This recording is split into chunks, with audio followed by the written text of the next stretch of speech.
everyone. As thanks.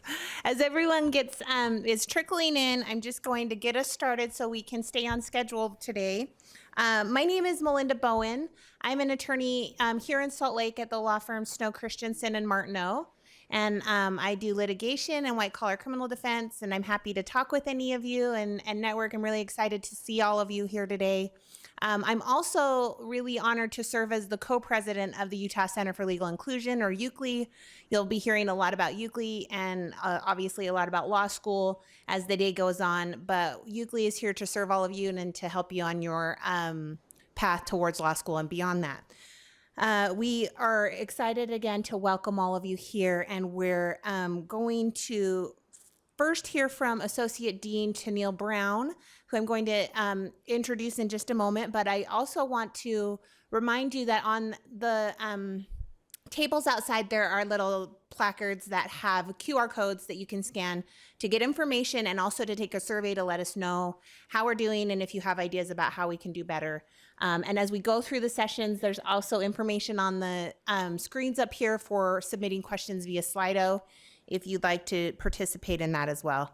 On those placards, there's also the names of all of our sponsors who we want to recognize for their generous contributions to that make these symposiums possible. This is our third symposium that we've had at UCLI, and I feel like they're continuing to build and get better and better, but that is due in large part to the sponsors that make it possible, including Ballard Spahr, Michael Best, Nelson Nagel, the ADR section of the Utah State Bar, and ADR stands for Alternative Dispute Resolution section of the Utah State Bar, and the Lone Peak Valuation Group.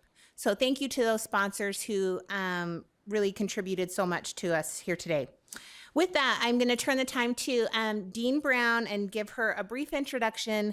She has a really great bio, and I'm going to try and be comprehensive but brief here. She is the James I. Farr Professor of Law here at the law school, and the director of the Center for Law and the Biomedical Sciences, and the Associate Dean of Research. So she's got several different roles. In addition to those here at the law school, she's also an adjunct professor in the Department of Internal Medicine and Center for Health Ethics, Arts, and Humanities.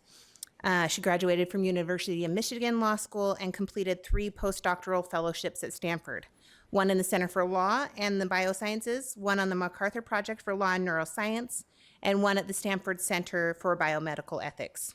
Her research is highly interdisciplinary, and it spans a wide range of issues in the intersection of law, genetics, neuroscience, social psychology, philosophy, medicine, and ethics.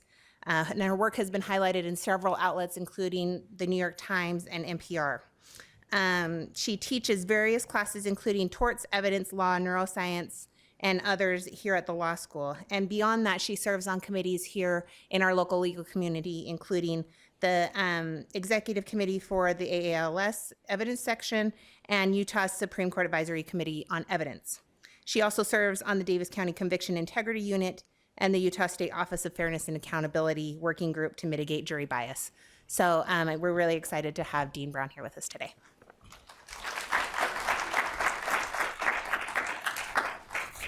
Hello, everybody. Thank you for that welcome. On behalf of the Dean of the College of Law, I'd like to welcome you here today. I'm delighted that you're here for Utah Center for Legal Inclusion's Pre-Law Symposium. My name, as you said, is Tennille Brown. I'm the Associate Dean of Faculty Research and Development, and we are delighted to have you here today. Our Dean of Admissions, Reyes Aguilar, and Director of Admissions, yes, it's Reyes, and Financial Aid, Isabel Marino, have worked very hard with the Center for Legal Inclusion's team to develop a truly special day for you. You are going to gain invaluable insights into the process of applying to law school and then what it might be like if you actually decide to attend. But there's a message that I really hope is conveyed to you that gets repeated over and over again, and it'll start here with me, which is that you belong here and we need you. As you know, the legal profession remains one of the least diverse professions nationwide. That's especially true here in Utah. Despite gains in the last decade, we still see that the diversity really trails off when you get into the partnership and the leadership levels at firms, in government, et cetera. Why is that? Well, it's because the culture of law needs to change. Diversity is a hugely important value in its own right, But we also need diversity amongst attorneys and in the legal culture to actually change the standards and the culture of law. We really need a sea change, and that begins with you. So I'll say a little bit about what I mean by that. For too long, the law has assumed that even basic concepts like what is reasonable, it's a huge part of what I teach, which is tort law, is what's reasonable for someone to do, what's objectively reasonable. These phrases get thrown around, and it's as if it means something really concrete and objective. But these objective standards have always been informed and animated by a very narrow set of ideals, those held by those in power. For the last several hundred years, groups who happen to be white, male, straight, Protestant, and wealthy, a very small subsection of the entire population. So the judges that were drawn from this homogeneous group then confused the idea of what was objective with what was true for them. And this obviously left a lot of people out. We're starting to realize now that there are many efforts to course correct, a lot of scholars writing in this area, a lot of judges working to correct this. And we're realizing how power and class have affected even our most basic doctrines in torts, contracts, property law, criminal law, evidence, etc. But we really desperately need you, new voices, to infuse our basic legal norms with the growing understanding that what is objective is not some discoverable fact of nature. It's flexible, and it's animated by who gets into the room, who gets to decide what's objective. The growing chorus of diverse voices in the judiciary, in law firms, and in government is not a sign of bias. So you're going to hear that, well, this was objective before, and now we have these new voices, and this is introducing bias. But bias has always been there in the legal system. It was just that the powerful folks wrote the rules on bias, and they left their biases out. So your lived experience is not a bias, it's a strength, and it's something our legal community desperately needs. You're here today not only because there is a seat at the table for you in law, but because there is a seat, I hope, for you here at SJQ. There's so much exciting work to be done to reform our legal system, and we need you to help us do it. We hope you will enjoy your day, learn lots, and one day join us in our efforts to bring even more diversity to this beautiful and rewarding career in this profession of being a lawyer. So the keynote today will be from the amazing U.S. Attorney for Utah, Trina Higgins. And I know that's going to be a real treat. She's known to be a stellar mentor and someone whose career I personally admire for how dedicated she is to leading on this recruitment and diversity and bringing diverse voices into her offices. So welcome to the Utah Center for Legal Inclusion's Pre-Law Symposium. We're so glad you're here. Thanks for coming. Up next, I believe, is a panel, Understanding Law School Admissions and Financial Aid, and it'll be right here, so you can stay right here. So welcome, enjoy your day.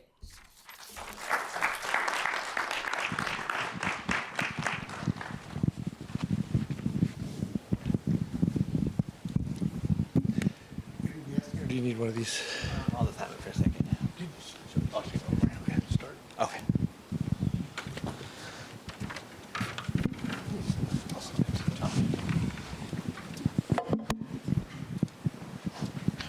All right, so for the first part of this session, we're going to hear from Assistant Dean Grover from BYU Law School and Associate Dean Reyes Aguilar from here at the University of Utah's S.J. Quinney College of Law. As you see on the slides here, there is this slido.com, and you can go to that hashtag and you can ask questions. Later on in subsequent sessions, there will be some time for some Q&A. But we do ask you, this one, we do ask you to please submit your questions. There won't be a lot of time to answer those, but we will take all those. We'll be able to get those, and we can ask the deans kind of afterwards, and we can kind of send out a guide. Because we know this is an area with admissions that is really vast, and we can't really cover everything in the time, even if we had all day. But we do want to answer those questions. So if you do have those questions, please submit them, and we will get those answered, and we will send them out to you at a later date. So when we get started, I just want each of you just to take a time to introduce yourself and just maybe come talk about the admission process at your school, and then if there's any unique aspects that go along with your school as far as the admission process. So let's start with you, Dean Aguilar. Oh, okay, thank you. Excuse me, I can hear my voice in the room. Welcome, everybody. I'd like to extend my own welcome to our law school. We really love hosting events like this. One of the most favorite parts of my job, I've been doing this for a little while, is the excitement that comes with young people, because I'm now old, coming to school and being really excited about starting the next phase of their lives and preparing for their profession. Here at the Quinney College of Law, our admissions process is one in which we take a holistic review of the candidates based on the entirety of the application that is submitted. I hope Dean Grover will allow me to just cover some of the basic elements so that he'll have more time to talk about what they do at BYU. But for virtually every law school, you're going to have to submit a personal statement, a required statement that they'll give you a prompt for what they want to include. There'll be a packet of material that's part of what's called the Credential Assembly Service Report, which will include your entrance exam information, the LSAT. Some schools allow the GRE. All of your transcripts from the education you've engaged in since graduating from high school, including if you were in high school concurrently enrolled in college, you have to turn those transcripts in. Letters of recommendation. There's a variety of letters that schools will require and the number that they will require. We happen to require one letter of recommendation, and we don't dictate who it comes from. Although for recent college graduates, we'll take up to 3 letters. And for recent college graduates, people who, in my opinion, have finished in the last 2 years, the expectation is 1 or 2 of those letters come from academic sources. Then there are optional statements, and that's where it becomes a wide variety among schools. And I would encourage you to read the instructions carefully for the schools that you're applying to. If I could quickly see a show of hands of who's in the application process this cycle. Okay, so carefully read the instructions, because if you're coming across any older instruction sets from previous years, they may not reflect changes that schools have made to their process since the Supreme Court decided this summer on the Harvard and North Carolina cases, which for all of higher ed found that race-conscious admissions practices in terms of checking the box were unconstitutional. And so in response to that, schools have changed their processes and instructions, mostly in the area of encouraging you to submit optional statements. So there may be more information schools are asking from you that isn't indicated in some of their older application materials, so pay attention to that. The application form, the CAS report with all of your documents, statements like personal statement and optional statements, and letters of recommendation. That's kind of the core of the material that you'll be submitting. For us, the process starts with 2 very broad questions. The first is, have you demonstrated that you have the academic skill set necessary to compete in and complete a program of our quality? The second question is, what more are you going to bring to our law school by virtue of your life experience, background, and interests that's going to enhance the community of students that you're going to be a part of for the next 3 years, as well as your potential to positively, in fact, impact the community at large as an officer of the court and an alumna of our program? Really broad questions. The first question has 2 perspectives from which we're seeking to have it answered. The first is just foundational. Have you shown that you're prepared to meet the academic rigors of law school? The second perspective is a relative one. Excuse me, that's my coffee voice. The second one goes to the pool that you're competing against. And that's where it changes from year to year based on the size of our pool, the national as well as our local. And, what are your measures? One of the ways that people often look to getting a measure of that comparison is looking at what are the published medians. 2 things I want to emphasize here is when you see those numbers, make sure you understand the definition of median, that it's the middle point for the class that entered, in which half the class has scores above that and half the class have scores below that. And so for our class that entered this year, the median LSAT was 164 and the median GPA was 385.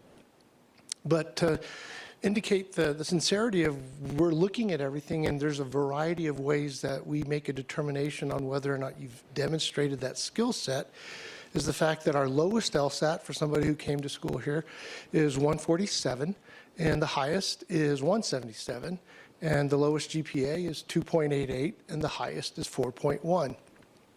One thing I can say about the numbers is the person with a 288 is not the same person as the 147, but those lower numbers, I think, should be an indication to you that we really do look at everything, and the burden that the candidate carries is demonstrating to us if those numbers don't seem to be reflective of what those skills are, accurate instruments by which to measure you, then give us the information we need to be looking to make that assessment.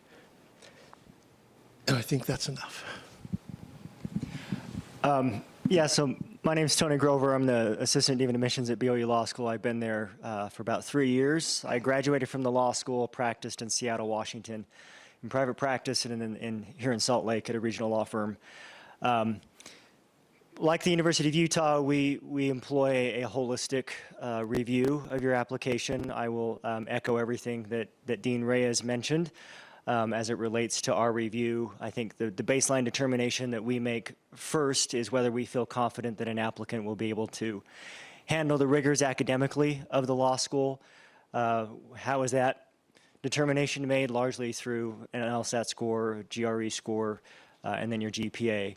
Our medians for this year's incoming class, the median LSAT score was 168, the median GPA was 3.94. Again, those are just medians. So I will say the lowest LSAT score we admitted was 152. The highest LSAT score was 179. Lowest GPA was around 2.9. The highest GPA was 4.07. But those are, again, just medians. I will say something unique to BYU Law School, since we are a school that's sponsored and affiliated with the Church of Jesus Christ of Latter-day Saints. We have a separate process that's required in our application called an ecclesiastical endorsement. It's basically a two-step process whereby an applicant agrees to abide by the school's honor code. And that honor code encompasses everything from academic honesty to health and living standards. The second step to that process is an applicant has to receive an endorsement from their ecclesiastical leader.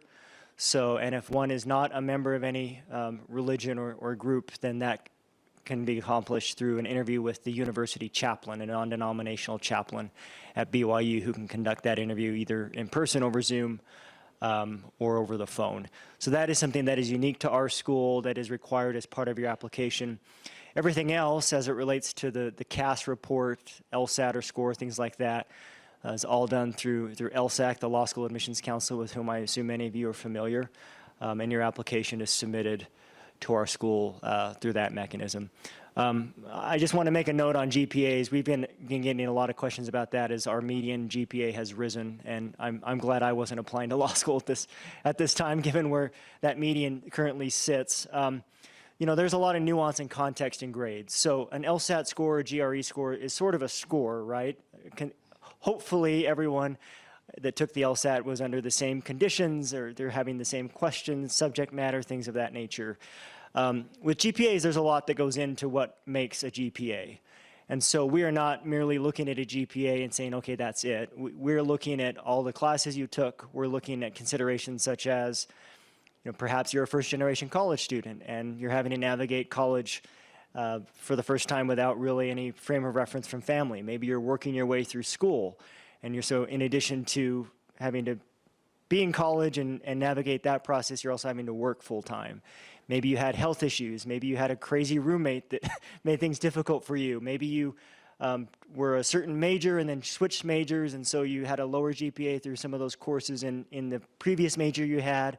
But when you switched majors, all of a sudden we see that you did really well. So don't feel like, oh, my GPA is whatever, it's lower than this certain school's median. It's not worth applying. I hope you don't, feel that or fall prey to that. We certainly understand that there's a lot that goes into everyone's college experience. Everyone's college experience is unique to them, and we certainly take that into account. Thank you so much. And I apologize. I forgot to introduce myself. My name is John Wyeth. I'm the Associate Director here at the UCLI, and also I'm an attorney as well. the next thing I just want to have you both touch on is, what are some of the major considerations that applicants should be thinking about as far as when and which law schools to apply to? I guess where and when, maybe I'll take the where. I think a lot goes into just what you want out of your law school experience. There are so many great law schools all around the country, and I think you can find one that fits what you're looking for. If the location of where you live and ultimately practice following law school is the most important thing to you, if you came to me and said, I'm from Idaho and I want to end up in Boise, I'd say, well, you can get there from BYU, you probably get there from Utah, but you may really want to strongly consider the University of Idaho. It's a really good law school, and they have students, they have a center, a campus in Boise, and they are just going to have more connections inherent to being the state school than other out-of-state schools may have. And so if that's the most important thing, I've told many a student who applied and was admitted to BYU Law School that maybe they should go somewhere else because what they wanted maybe lined up better at another law school. If cost or, kind of the value debt to income ratio is the most important thing, then be honest about that with yourself in where you look at law school. If certain law schools have programs that you're interested in, I know the University of Utah has a great environmental law emphasis. That might be a consideration for you in terms of attending a law school that has that sort of program emphasis that you are interested in. For me, the decision came down to, I didn't know what I wanted to do with my law degree, and so with the schools I was looking at, the idea of having 6 figures worth of debt after I graduated and I may not actually practice law was a risk I wasn't necessarily willing to take, and so that influenced the choice of where I went, and that worked out. For me, it worked out really well. I was able to graduate without any debt, and I think that opened up for me possibilities professionally that I enjoyed that maybe I wouldn't have been able to avail myself of if I'd gone to a different law school. So I would just say, in terms of where you go, there are so many great law schools out there that can fit what you want. Just be honest with yourself about what you want out of law school and beyond, and I'm sure you'll find one that fits best for you. I want to say a couple things in regard to when to apply, but I also want to bring up a couple of my own observations on where to apply, but I'll do that after I address when. I see when is a couple of things. One is when in the current cycle, or should you be applying? Should you submit your application as early as possible? Or when in your life should you be applying? Right after finishing undergrad or taking a gap year or get a career and have a little bit more life behind you? Both are very individual type questions to answer for yourself, but in regard to the cycle, when in the cycle, while I think one of your goals should be to submit your application, I'll call it as soon as possible, always keep in mind that this is a qualitative process. This isn't a race to the front door. You're not going to get extra points for being early and mediocre, right? Early and mediocre gets you denied. A little bit later and high quality, higher quality is going to put you in good stead. The impacts of applying later tend to fall in the area of scholarships and financial aid, especially if you're well into the spring. But between, I'd say, September, when most schools open their application processes, and mid-January, you're well within the cycle for being reviewed early, and that can matter to you maybe because since not everybody is doing it that early, you may hear from schools sooner than later, and then later in the process, a big lump starts to develop and it takes longer to review. And then as I mentioned later in the process, there may be fewer scholarship dollars available for what the school is committed to in making decisions. Then there's also the unpredictable.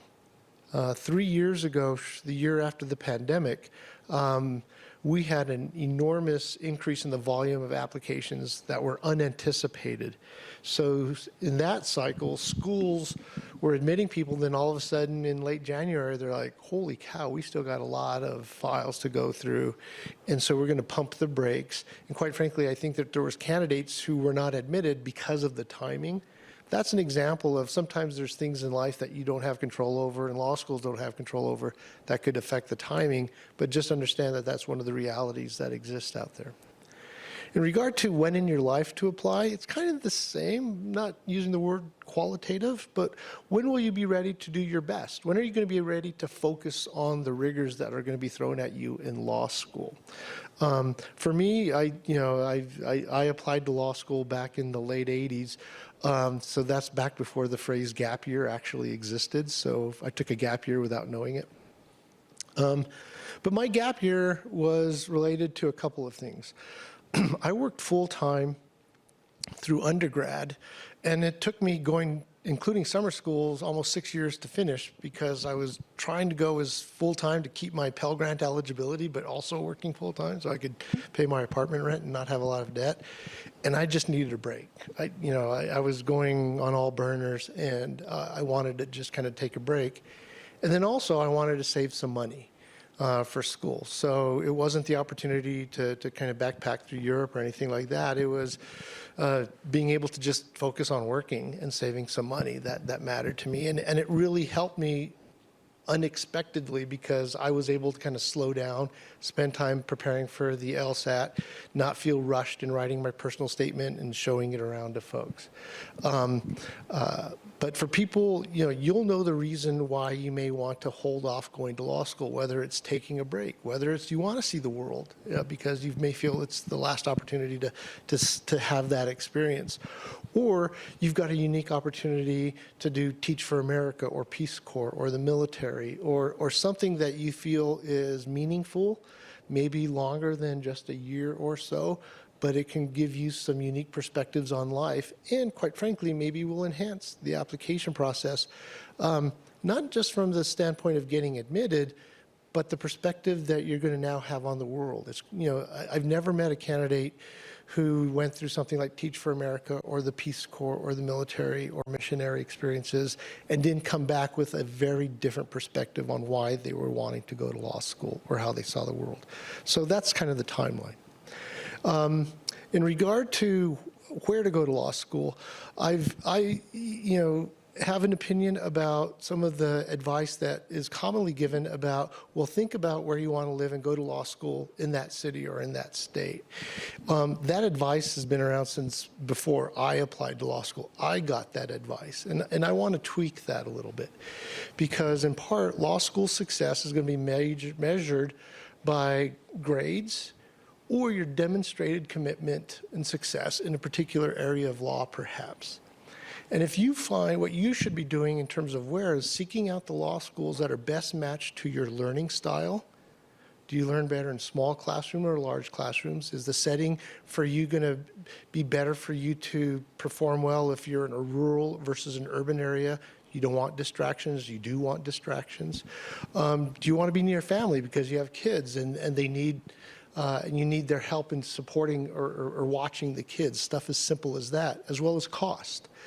But think about what you need in your definition of success for law school and seek out the schools that can help you. Because if you go to law school in LA because you want to work for the big firms in LA, but the school you get into is not conducive to your learning style and you don't perform well, the big firms in LA are not going to interview you just because you went to law school down the block. They're going to be looking at your grades, and if you're looking at big law, they're going to have the expectation that you be in the top 15, 10% of the class. And if you're not there, it doesn't matter that you went to school in LA. So if that's your goal, look for the schools in which you're going to be able to be competitive in that echelon of the class.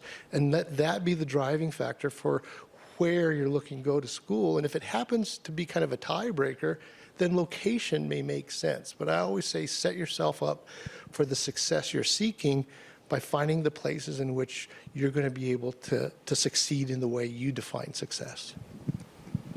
Thank you so much. So we just have a couple of minutes, and I'd like to have each of you just take a minute to, if there's any really big picture advice about the application and admissions process that you'd like to leave with the students. For me, we're in a time of transition right now, so pay attention to the news, and as I've already alluded to it, pay attention to the instruction set you're looking at. In terms of paying attention to the news, Dean Grover and I just got an email 2 days ago that said they're changing the LSAT. And for those of you who are thinking about taking the LSAT this summer and then again in the fall, it's going to be 2 different tests. The one this summer is going to have all 3 sections that are being tested on it right now: analytical reasoning, logical reasoning, and reading comprehension.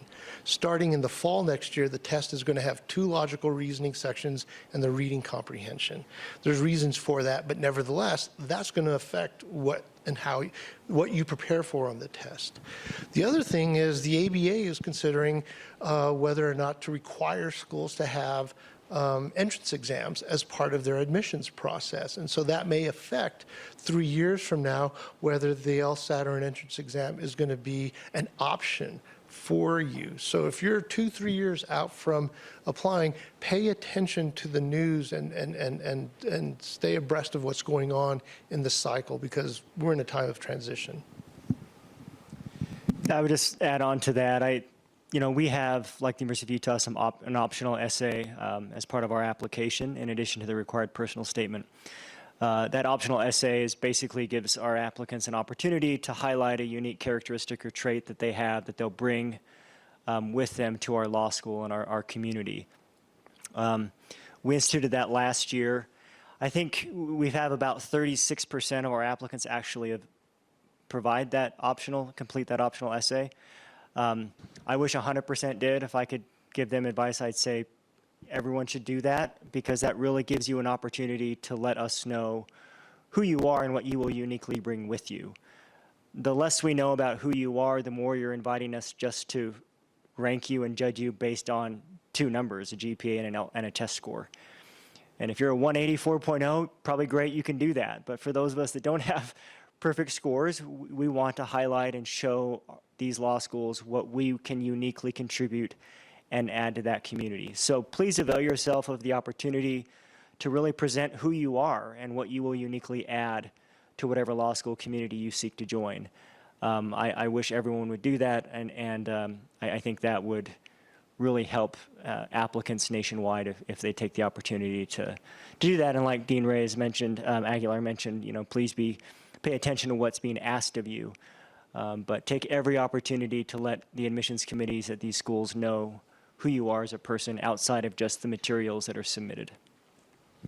All right, thank you so much, and thank you for being here. And again, if you have those questions, please continue to submit them, and we will get these to the deans at a later date, and they'll answer those, and we'll send them out. That kind of be like a nice FAQ for you to look over at a later date. Thank you so much, deans. And just now, as we're kind of transitioning, we're going to bring up Justin Zeman. He's the regional director at Access Lex. And as he's coming up, I just want to take the moment to, I think some of them may be here. Each year, UCLI, we give away some LSAT scholarships just to students who apply and show that they are in need of the funds and are on the process of applying for law school.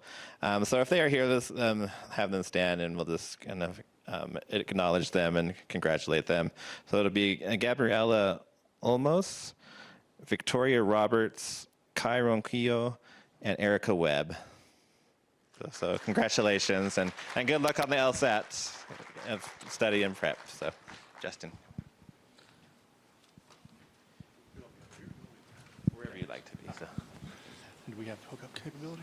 I think so.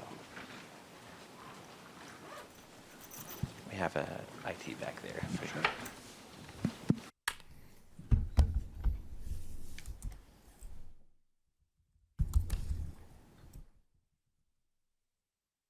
Hookup. You can hook up to the screen.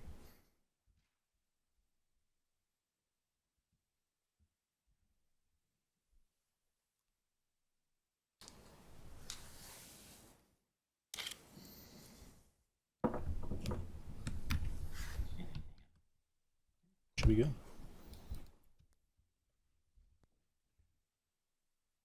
Am I okay to just unplug this one? All right.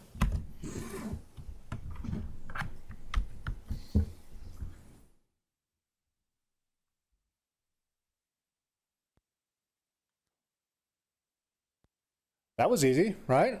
That's probably one of the easiest ones I've ever had to transition. Morning, everybody. If I step away from the mic, can everybody hear me? Yes? No? Yes? Nobody cares? It's okay. No big deal. If you've seen it, table already. Here I am. Yeah. My name is Justin Zeman. I'm an accredited financial counselor and regional director with Access Lex Institute. If you haven't heard about us before, oh, sure. Yeah.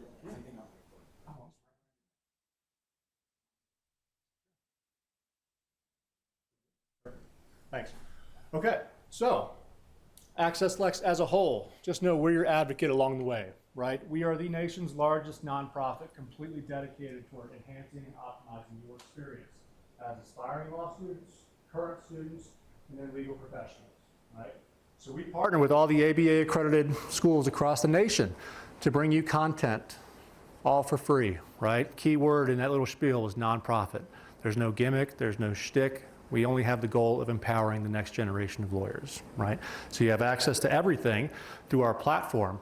It's Ask Edna, the educational network at Access Lex. And for those of you that stopped by the table and heard my terrible puns, I'm gonna get the rest of them right now, right? Edna, the educational network, always has her cat with her, per good Marshall, right? So if you haven't signed up for an account yet, we encourage you to do so through that QR code. You can also go through the website, askedna.accesslex.org, and that, quick and easy. First name, last name, current school you're with. If you can think about where you're envisioning going to law school, you can let us know that too. Your matriculation year or your aspiring matriculation year, right? You'll sign up as a pre-law student, and that gets you access to the initial homepage where you'll see everything, right? As a pre-law student, we really want to focus on Max Pre-Law. That's your toolkit as an aspiring student. All information dedicated to optimizing your experience, finding the right law school, applying to that right law school, then financing your law school experience, right? The 4 T's are going to be located in there. Tools, tips, techniques, and tricks on how to get in and how to optimize your experience. As you can see, Marcus, now at Morehouse, he used Max Pre-Law, helped him along his path as he defined his strategy going into law school. And now he is a 3L, getting ready to take the bar and set his foot out in the world, right? Okay, so what does Max Pre-Law look like, Justin? I can hear it in the back of your minds going, right? So you have all kinds of material dedicated to it. Again, optimizing that experience, choosing the right law school for you, applying for law school, how to pay for it, and then building your budget as a professional student, right? Again, with me being an accredited financial counselor, everything that I get to talk to you about is really exciting. All things finance, right? Because you're going to law school to be accountants, not lawyers, right? No. It's in the back of your mind. We want to make it easier for you, right? You can always schedule a time with any of the accredited financial counselors at Access Lex. So by the end of my 15 minutes up here today, if you're like, Justin's not funny, his face is made for radio, I never want to see or speak to him again. No harm, no foul, right? There's 8 other accredited financial counselors at Access Lex. We're nationwide. You can have a contact and a phone call with us at any point in time, right? And I want to introduce a couple more aspects of it that if you stopped by the table earlier, we went over it. Law School Scholarship Data Bank. Who's used FastWeb, scholarships.com, massive search engines before, okay? Type in law school next time you go in there. You're gonna find about 4 scholarships, right? They're very difficult to find on those massive search engines. Access Lex, we vetted all of those scholarships to make sure they're not gonna collect any of your PII, right? They're not gonna hound you for business if you apply for these scholarships. All external law school scholarships are in this data bank. There's about 805 in there right now, okay? We have different drop-down panels, so if you don't want to scroll through and scroll through and scroll through, now you can use those drop-down panels and identify demographic information, geographic information, what year in law school you are currently, where you're at on your path, if you've taken the LSAT yet, when you plan to take it, what kind of law you'd like to practice. The list goes on and on and on with those drop-down panels all made to create an easier path for you along that way, okay? Okay, I mentioned before, you'll see me on campus too. And when I'm on campus at schools, you'll be like, Justin gets ahead of himself on slides. He gets really excited, as I already did, right? So once again, you always have access to us on the accredited financial counselor side through the Center for Education and Financial Capability. You always have access to us for a one-on-one call, right? Whether it be pre-law, we can talk about that. Whether you're a current law student, all 3 years, and even as a professional, right? 15 years in practice, you still have access to financial coaching, right? I had a conversation with a practitioner a few weeks ago. He's been out of school for a while now.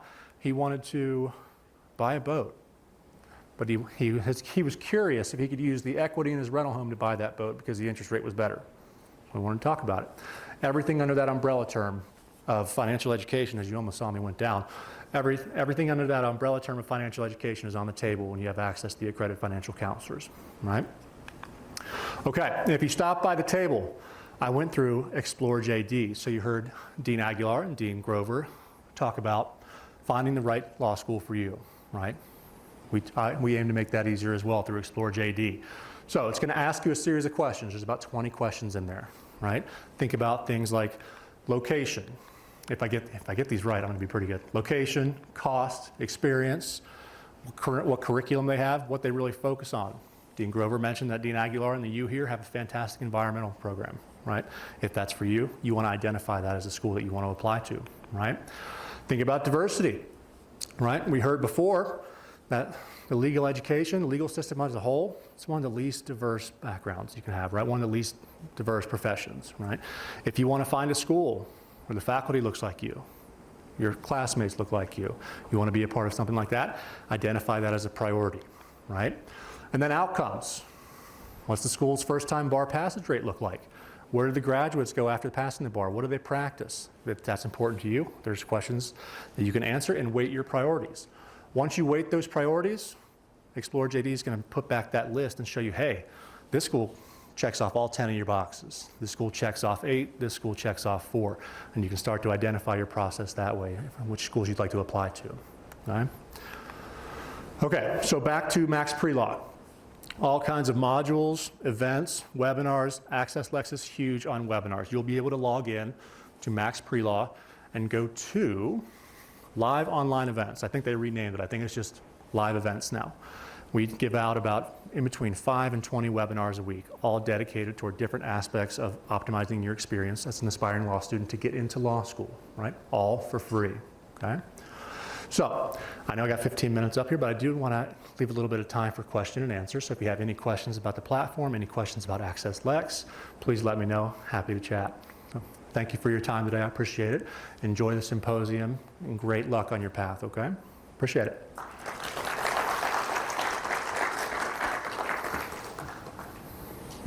So are there any questions? Melina, I'll bring this over. You have talked about scholarships. Can you just tell the students in the audience or the attendees in the audience where they can go or how they can attain or apply for a scholarship? For a UCLI scholarship? Yeah. Okay. Yeah, so if you go on, we will send out, we often, when our scholarships are available, we send out emails, but on our website, we always have those. We have a section in our, there's like a different drop down. It says education program, and under that program tab, there is a scholarship tab.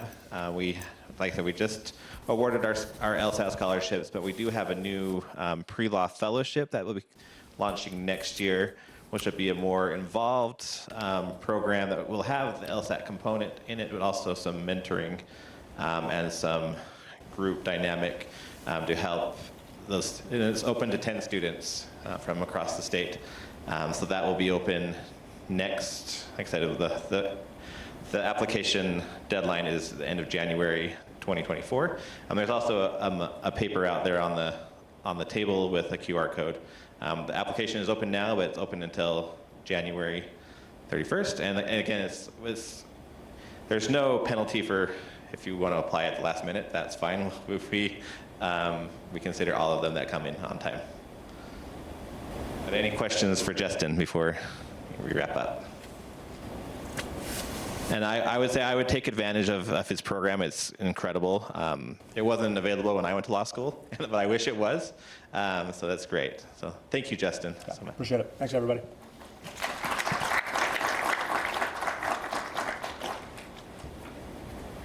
So as our next panel comes up, I will just say, go over our program for the rest of the day. So our session now will be session 2, which is a look at what it's like to be in law school. We'll have students from both law schools And then after that, we'll have our mock class with Dean and Professor Heine here at the U. And then at that point, you'll have a 15-minute break. And then after that, we'll have a panel with practicing attorneys here in Utah, and then we'll have our keynote. And I'll just remind everyone, I don't know if you know this, you're all adults, so if you do need to take a break, just feel free to do so. There's exits here, and there's also one back there in the back that'll take you straight out to the restroom and the drinking fountain. So yeah, so they'll have the law school panel come on up.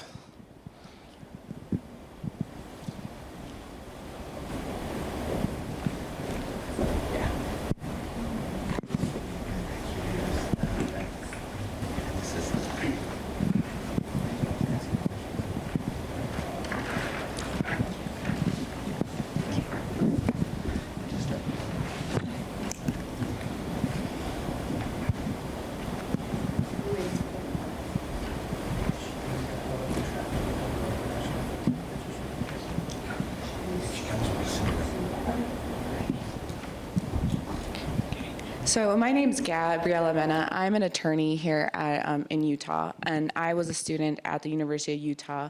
I graduated in 2018, but our panel here is full of students currently now at BYU and at the U. So I just want to go around and have everybody introduce themselves to everybody here. Hi, everyone. My name is Jacob Torres. I am in my third year at law school at BYU. I want to apologize. My fellow student, Elena, is on her way. There was a really bad crash on I-15, so she should be here soon. Hi, I'm Bree Spalding, and I am a 3L here at SJ Quinney College of Law. I'm Rachel Prickett-Passy. I'm a 2L here at the SJ Quinney College of Law. So the first question I want to ask you guys, and we can go in any order, what does a day look like for you as a law student? I'll go ahead and start with you, Rachel. Okay. My day looks a little bit different. Last year I started school with a 12-week-old baby, and so I've got a toddler at home. And so for any parents who are thinking about law school, it's completely doable, but it is a little bit different. So I wake up earlier, I get my kiddo ready for daycare, lunch packed, all of that. But the time that I am here at school, I'm normally here on campus 8 and leave around 4:30 or so. And that is the only time I get throughout the week to study. So any time that I am on campus is really dedicated to school. Any time away from campus is really dedicated to family because of balancing life needs. Yeah, so it's varied a lot for me throughout like the past 3 years. My first year I was here all the time. My second year I had a little bit of leniency in creating my own schedule, so I haven't gone to school on a Friday since 1L, which has been really great. But yeah, it's usually the days that I'm here for long days. And then, sometimes I'll have an externship or some kind of experiential learning component. And that's really great as a kind of way to continue learning, but not be so like confined to a classroom. So yeah, it just depends on the semester for me, but usually it's a full day at school and then, sometimes an externship or experiential learning opportunity mixed in there. Yeah, so your first year is going to look very different from your second and third year, like Bree was saying. During your first year, all your classes are required courses. You can't choose which classes you take. But once you go into your second and third year, you have the freedom to choose what your schedule looks like. So that's nice. I'm in my third year, so I work part-time at a local firm on Monday, Wednesday, and Friday. And I go to school on Tuesdays and Thursdays only. And when I'm at school, I'm there all day. I show up early at 8 a.m. and leave around 6. Just study in between classes and do what I can, and then go home and be with my family and do what I need to do. Okay, so you guys have all kind of touched on this, but other than what you have already addressed about the kind of schedule, how has your law school experience changed from your first year to now your last year? Well, first year it was the hardest one for me personally. I didn't really know what to expect. There's a lot of studying. You have to read a lot for your classes. It's not like undergrad where you have different assignments. I don't know if it's at the U, but there's like no assignments during the semester. So your entire grade is based on your final exam, which is very nerve-wracking. So there's a lot of anxiety that gets towards that. But once you learn how to write a certain way, how to study, how to prepare, then it becomes easier because you know what to expect. Yeah, I had a similar experience. I actually considered dropping after my first year. I had a really rough time. I come from a science background, so learning to write like a lawyer was very difficult for me. But I decided just to take classes that I enjoyed my second semester or my second year. And that really brought the passion back for me, and it was a lot better. I had a really difficult first year, and I think a big part of it is that you have to learn how to be a law student. You have to learn how to study, and like Jacob mentioned, like your entire grade is based on your final, and that was really difficult for me. So, yeah, 1L was, I like to distance myself from it because it was difficult. But yeah, once I started being able to pick my classes and take things that I was interested in, I'm interested in public interest law, so I was able to take courses that I felt like I would learn how to help, future clients in those areas, and that made a huge difference for me. Yeah, just echoing what's already been said, 1L year is nothing to sneeze at. It's a lot. And you have to learn and study in kind of a different way. You really nail down your study habits at that point, and really learn how to think like everybody else. And then that second and third year, you can kind of go back to being you and go back to why you went to law school, what it is that you're hoping to do with that law degree. But I am going to say, having been like seriously brand new parent and first year, it is doable. You just need a good support system and kind of the mentality that you're going to muscle through that first year, and then the rest of it is so much better. So what surprised you the most about law school? You guys have kind of touched about how difficult it is, but what is the most surprising thing when you came to law school?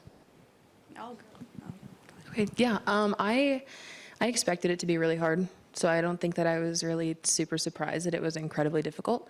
But I was really surprised at, I think when you think about going to law school, there's this idea of how cutthroat it is and how everyone's out to get each other. And I think that can be the culture in some places.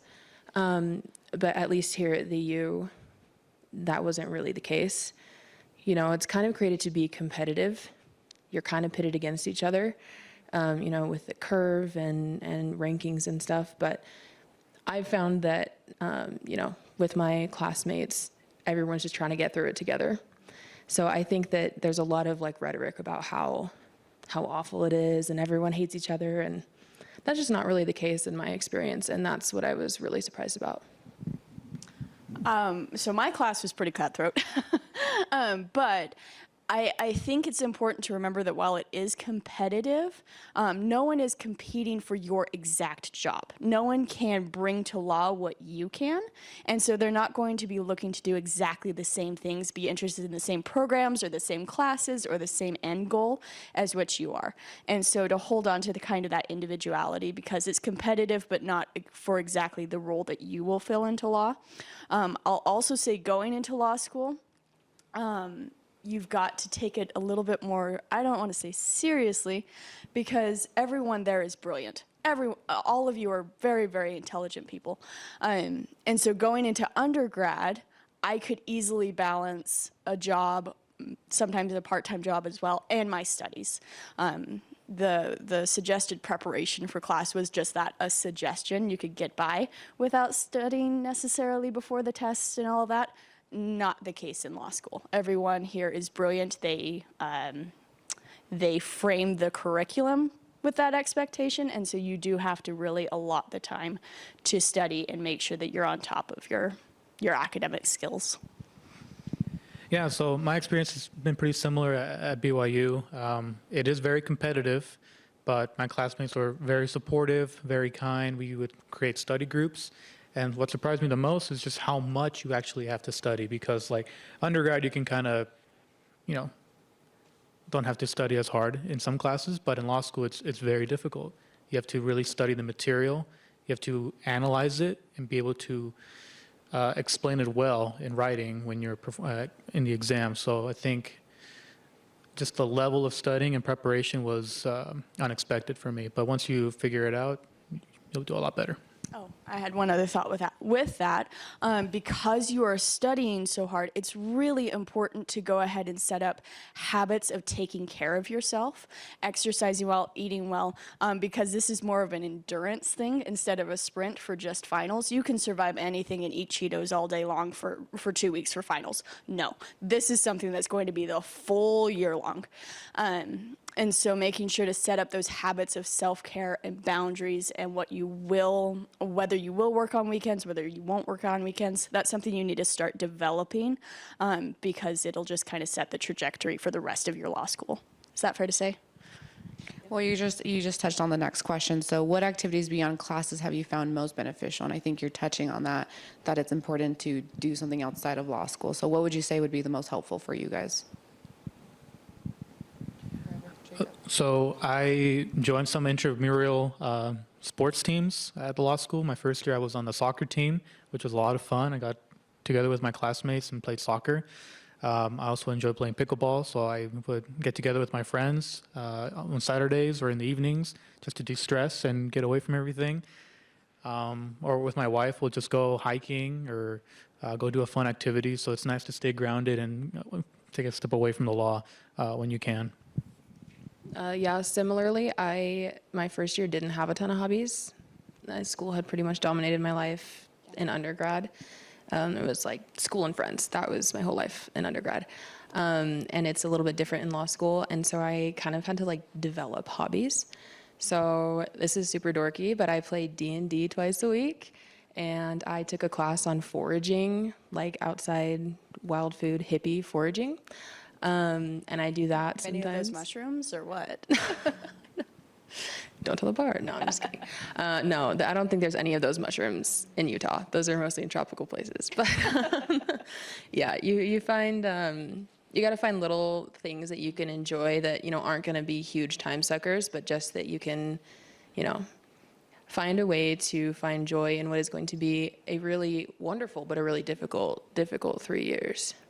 Yeah, I found especially with trying to balance family and school, it's important to work your brain, like all aspects of your brain. So find something that you find intellectually stimulating, but also you can study and learn well, but also you ground yourself in nature. Find ways to move your body. Eating is really important and making sure that your nutrition is supporting your life. Yeah, I just think making sure you have a good balance of everything is really important in law school. What do you wish you would have known before law school that would have made life easier?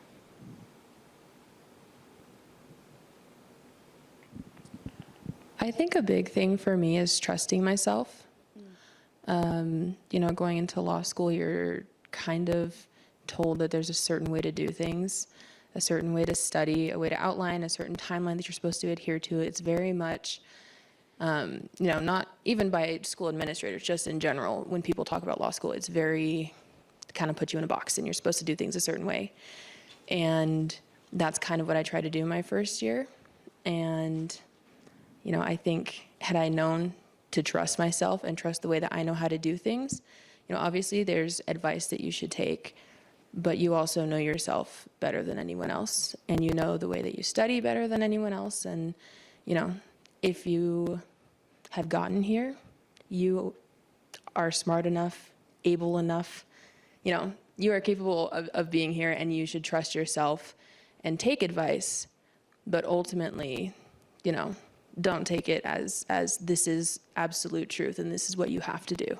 You can do it in a way that works for you, and in a way that you can effectively get through this. I mean, echoing that, you've got to balance the reality that you are not always going to be the smartest person in the room, that everyone in the room is incredibly talented, and balance that with the imposter syndrome that sometimes happens, where you're going, how in the world, who did I con to get here? They must not really have looked at my GPA, or they must not have really looked at my LSAT, because I was just scraping through my, no. You're here for a reason. and to remember not to underestimate anyone, including yourself and what you're capable of doing. That's something I wish I would have nailed down a little bit better before law school. Yeah, and just know that everything will be okay because, I mean, law school is difficult. You may not understand a certain law at first or a certain topic, but just keep at it, keep trying, keep preparing, and everything will be okay. You'll find a place that works for you. You'll find an area of law that you really enjoy learning about, and you'll meet some great people. So don't stress too bad. Everything will be okay. Well, sorry, and building on that, it's okay to not get something the first time. I don't know how many of you had the experience where school just kind of came naturally, or if that was just me, but making sure that you can absolutely fail at understanding a concept and still do well in the class overall. Like, you don't have to understand everything instantly, and it's, there again, no one is competing for your one niche. We got a question from the audience. So how long did you study for the LSAT before taking it, and what were the best study tools? Yeah, so I took a gap year after graduating from UVU. I spent that year just studying and traveling and working. So that's what I plan on doing. I took about a year to study for the LSAT. I got lucky because when I took the LSAT, I had COVID. So it forced me to be stuck in my room and just do practice problems. Those 2 weeks while I was stuck in my room, quarantined and taking the exam. So I think that worked out in my benefit, but about a year is what I took. I used Khan Academy. It's a free site available to everyone that kind of gauges where you're at and gives you practice problems based on your ability, and it gets harder as you go along. I also use 7 Sage. It's a YouTube channel. It has great tips for the LSAT. That's what I used. Yeah, so there are free resources available if you aren't able to afford a course. Taking the LSAT with the COVID brain fog, that's impressive. So I didn't take a gap year. I graduated also from UVU in 2021. And so I had taken the LSAT June of 2020, which meant that I was home and I had a lot of extra time. So, I was kind of late to the game. I decided to go to law school when I was in my junior year of college. So I talked to my advisor and she's like, hey, you got to get on the LSAT like now. So I didn't start studying until January-ish of the year that I took it, so about 6 months. And the way that I did it was that I took a course here at the U, an LSAT prep course. It's kind of like a community education thing. There is tuition, unfortunately, though. It does cost money. So I took a class here at the U, and then we had to get moved to online and all of that. But I kind of used that to get the concepts down, because deciding to go to law school late meant that I didn't know a ton about the LSAT. I knew it was a test that I had to take. I didn't know anything about the sections or any of that. So I took a course here to kind of get the lay of the land, kind of figure out the landscape of the LSAT. And after I took that course, I also used Khan Academy. It's really great. And I would do like a practice test like every week. And I would do practice sessions like kind of throughout the, throughout the week. And then every Saturday I would take an exam. And I think it worked out pretty well for me. There's a lot of really great resources out there that aren't behind a paywall. But yeah, I think I did all right on 6 months with like no prior knowledge. I ended up at like a 165, so not, wonderful, but not awful. But it also kind of just depends on your background and where your previous education was. So it's gonna be different for everybody. But yeah, for me, 6 months was good. So I was a paralegal for 5 years before starting law school, and so I staggered my study with work. I took it one time just to see what I would get, and did pretty well, but wanted to improve my grade. So I committed to 4 hours of study, an hour and a half before work, 2.5 hours after work, and was committed to not paying any program.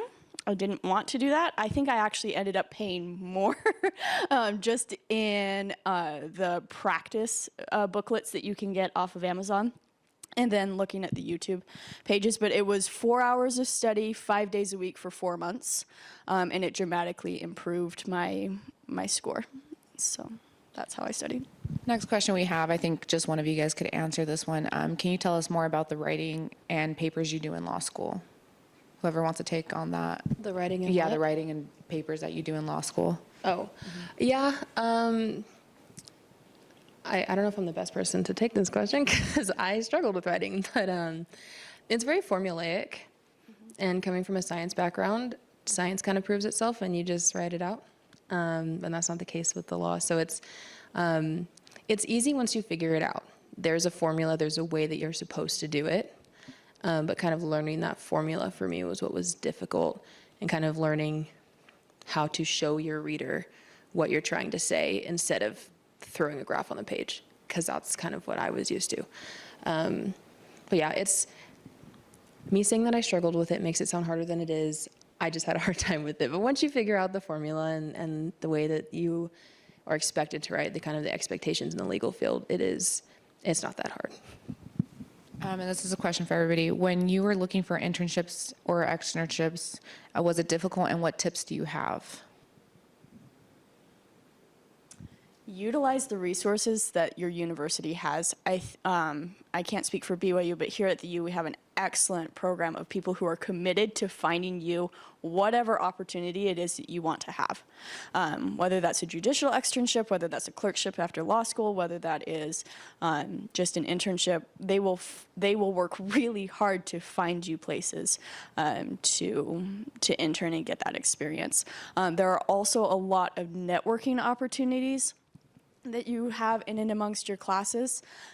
Just talking with a variety of people opens up a lot of doors. I think I was at least surprised by how willing people that you just met are willing to connect you with people that they know. Just the graciousness among a lot of the legal communities was something I was not prepared for. Everyone is really very interested in your success. I think just putting yourself out there. So I externed at Lambda Legal over the summer, and they're a national impact litigation LGBTQ+ organization, and I wasn't expecting to get it because I do okay, but I'm pretty mediocre as far as grades and all of that goes. And it just worked out. I connected really well with my interviewer, and it just worked out really well for me. But I think, in coming out of 1L, I would have just counted myself out for it. I would have been like, there's no way, mediocre me. But I think kind of just if you don't get it, you don't get it. Nobody has to even know that you applied. Just put yourself out there and take the chance, and don't take it personally. It's it's competitive, obviously, but just being willing to try and put yourself out there for opportunities that you want for the experience, even if you don't necessarily think that you are perfectly qualified or the person with the best grades. That's not always what they're looking for. So I think that my biggest thing would be just take the chance, put yourself out there and try it. Worst case, they tell you no. Yeah, don't get discouraged. What happened to me was I didn't have an internship lined up during my first year until very late into the second semester. And I was personally panicking because all my classmates were getting all these offers, and they were like, oh, I'm going with this judge, or I'm going with this firm. And I'm like, why can't I find anything, right? I'm applying, I keep getting rejected. I'm like, what is going on? And I was very grateful when the Utah Supreme Court called me and said, we'd love to have you as an extern over the summer. And I was very surprised. I took them on their offer. It was unpaid, but I said, I'll take it just for have that opportunity. But I applied to everywhere I could. I wanted to just cast a wide net. So yeah, don't get discouraged if you don't hear back from the first couple of people you apply to, or if you get rejected. It's going to happen, but just keep at it, and like I said, everything will be okay. Next question. Are any of you guys first generation? And if so, how was it navigating it without knowing much about law school? I'm first generation for sure. I don't know how many of you have the feeling where you quote unquote grow too big for your britches, but you're navigating a world that no one in your family can even really relate to or understand. So that can feel really isolating. I think the most important thing I found is just to ask the questions that you feel like are so dumb and that everyone else has it gathered together and collected, but just ask the dumb questions because oftentimes people are faking that they have it together, honestly. And so then you have a buddy in helping you figure it out together. When in doubt, just ask the questions, talk to as many people as what you can, and you will find, there again, that graciousness for people to just kind of lead you. Every lawyer I have ever met is dying to give you advice. It doesn't matter on what. You can direct the conversation in that. And so as a first generation student, make sure that you ask all of the questions that pop in your head. I am also a first generation law student. And I can kind of echo that coming in. I didn't know anyone in the legal community, no one in my family, none of that. And so I kind of felt like I didn't know anything. And especially getting a late start, like I just showed up on my first day and I was like, this is it. This is what we're doing. And so I think that relying on like administrators, their job is to kind of help you through it and help you figure things out. So yeah, similarly, asking questions, relying on the administrators of whatever school you end up in, they're there to help you and they can be a really great resource. Yeah, I'm also a first generation. My family's from Mexico. They didn't go to college, and I was the first in my family to graduate with a bachelor's degree and to go to law school here. So it can feel daunting to apply when you don't know how or who to reach out to. But what I did is I reached out to law school representatives from around the country. I just sent them an email. I said, hey, I'm thinking about applying to law school. What do I need? What do you need to know? I did tours when I could, and they were very helpful, the law school representatives. So if you don't know where to go, just go on their website. There's a dean of admissions. There's a whole team out there that is willing to help you if you reach out and have questions. Well, and not just willing to help you, they are literally paid to help you succeed. Let them do their job. Would you discourage an individual from pursuing law school if they are weak at reading and or writing? What helped you improve those skills? I don't think anyone should be discouraged from applying to law school. And I think that there are parts of the way that law school is done that make it really difficult for certain populations to thrive. But I don't think that should, completely make law school not an option for anybody. It's difficult, but it's more than doable. And I think that if you have weaker reading and writing skills, you might have, some challenges and it might be a little bit more difficult for you, but I don't doubt that you can learn the skills that you need. You don't have to be, a fast reader to be a lawyer. You need to be able to comprehend what you're reading. There's no requirement on how you do things, how fast you do things, how efficiently. It's your own time. So if things take you a little bit longer, that, might be more difficult. But I don't think that should be something that makes you count out law school, because the reality is that those skills are important. But I think that who you are as a person and what you can bring to the legal community is far more important than some of the more trivial skills that obviously you rely on as a lawyer, but they are not everything. Along with that, don't discount the fact that you can have accommodations. If you have a diagnosable condition, you've got a doctor's note, whatnot, you can always get those accommodations. If I remember right, and I'm sure someone will correct me, I think up to a quarter of my class at least is using extra accommodations for tests and deadlines on papers and whatnot. So if that is something that you struggle with, give yourself more time, give yourself all of the support that you can find, whether that is creating more more negotiated time with your family so that you can devote it to study, or making sure that you have the appropriate medication to manage anxiety or depression or whatnot, more of those self-care measures. But be sure and surround yourself with as much support as possible. Give yourself plenty of time and give yourself plenty of grace. You have a strength outside of reading and writing that got you in this seat. So make sure you tap into those as well, because that's what's going to make you a good lawyer as well. Yeah, I want to echo what she just said. Cut yourself some slack. Has anyone here, by the raise of hands, ever read a judicial opinion from beginning to end?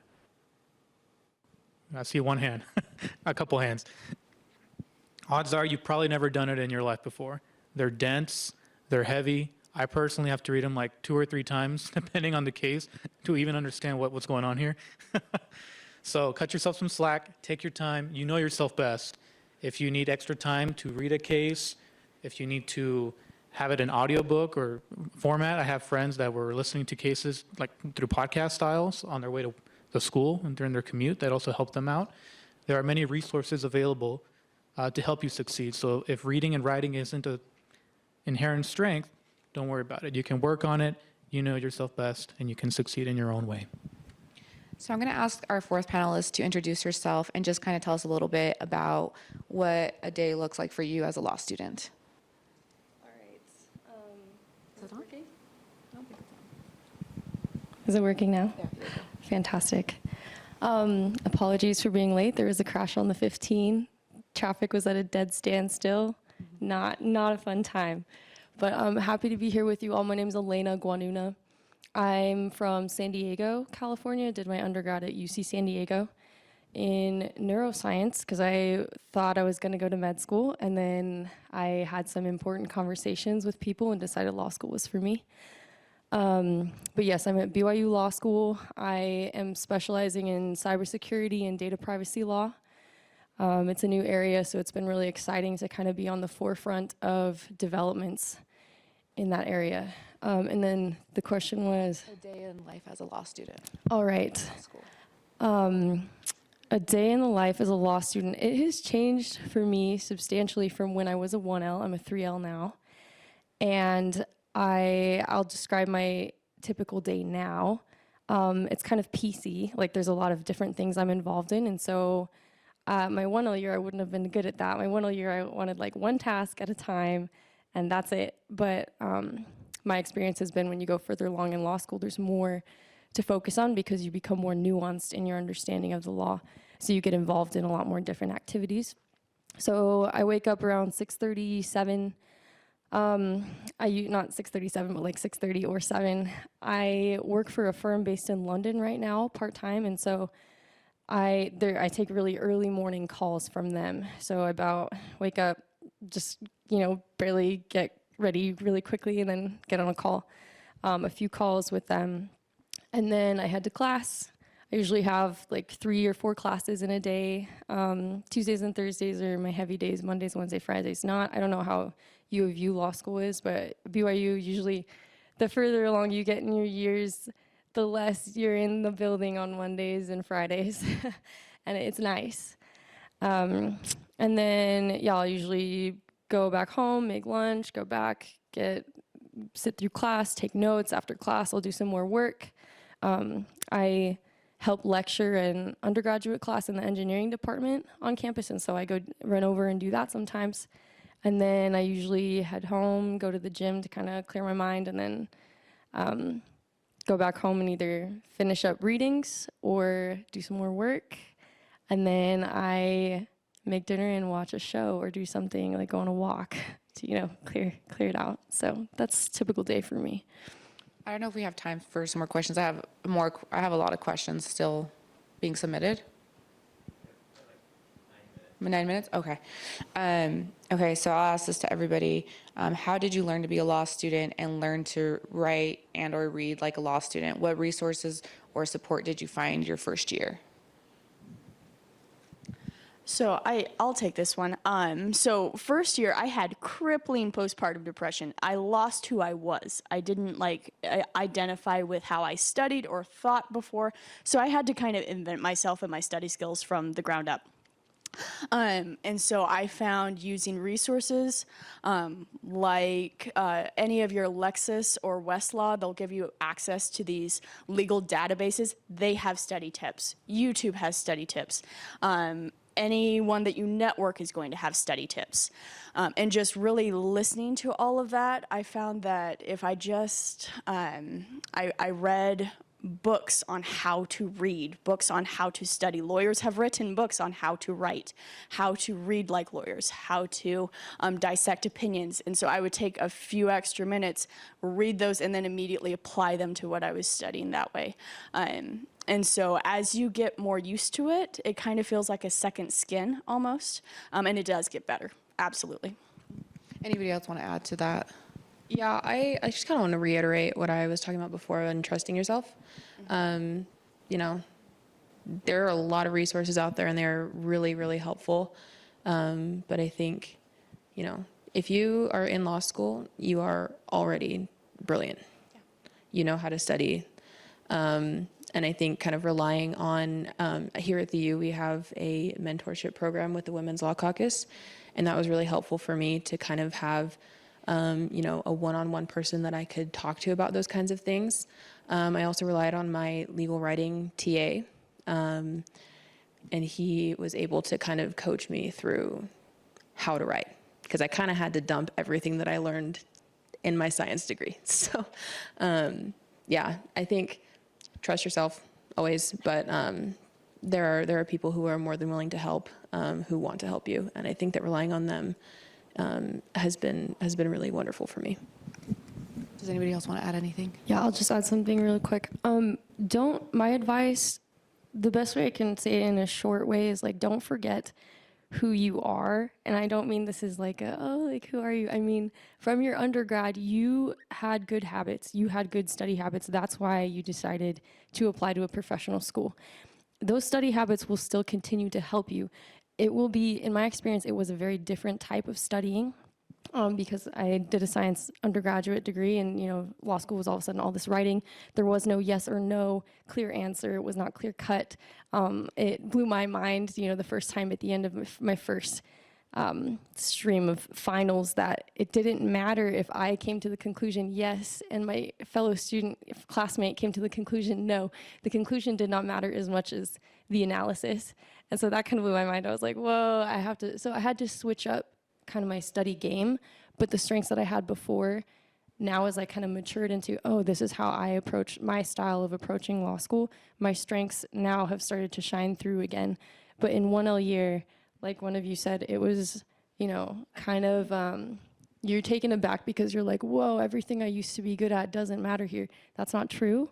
Hold on to that. Just 1L year it's a period of adjustment where you start to relearn, okay, what are the things that are important here, and you add to your skill set. And then as you mature into it, you see that everything, your past strengths and your new strengths come together to form the new you and how you study, and it's exciting and cool to see that happen. But yeah, hold on to those old strengths and trust them. A couple of you guys already answered this, but somebody did ask, did you guys take a gap year? And I know a few of you guys did say you did. Yeah, I took a gap year. It was very beneficial to me. Breeze and I went to UVU together, and we had the same professor, Kate McPherson. She told me to take a gap year, but I didn't. She told me, you do too much. You need to take a gap year. And I'm like, okay.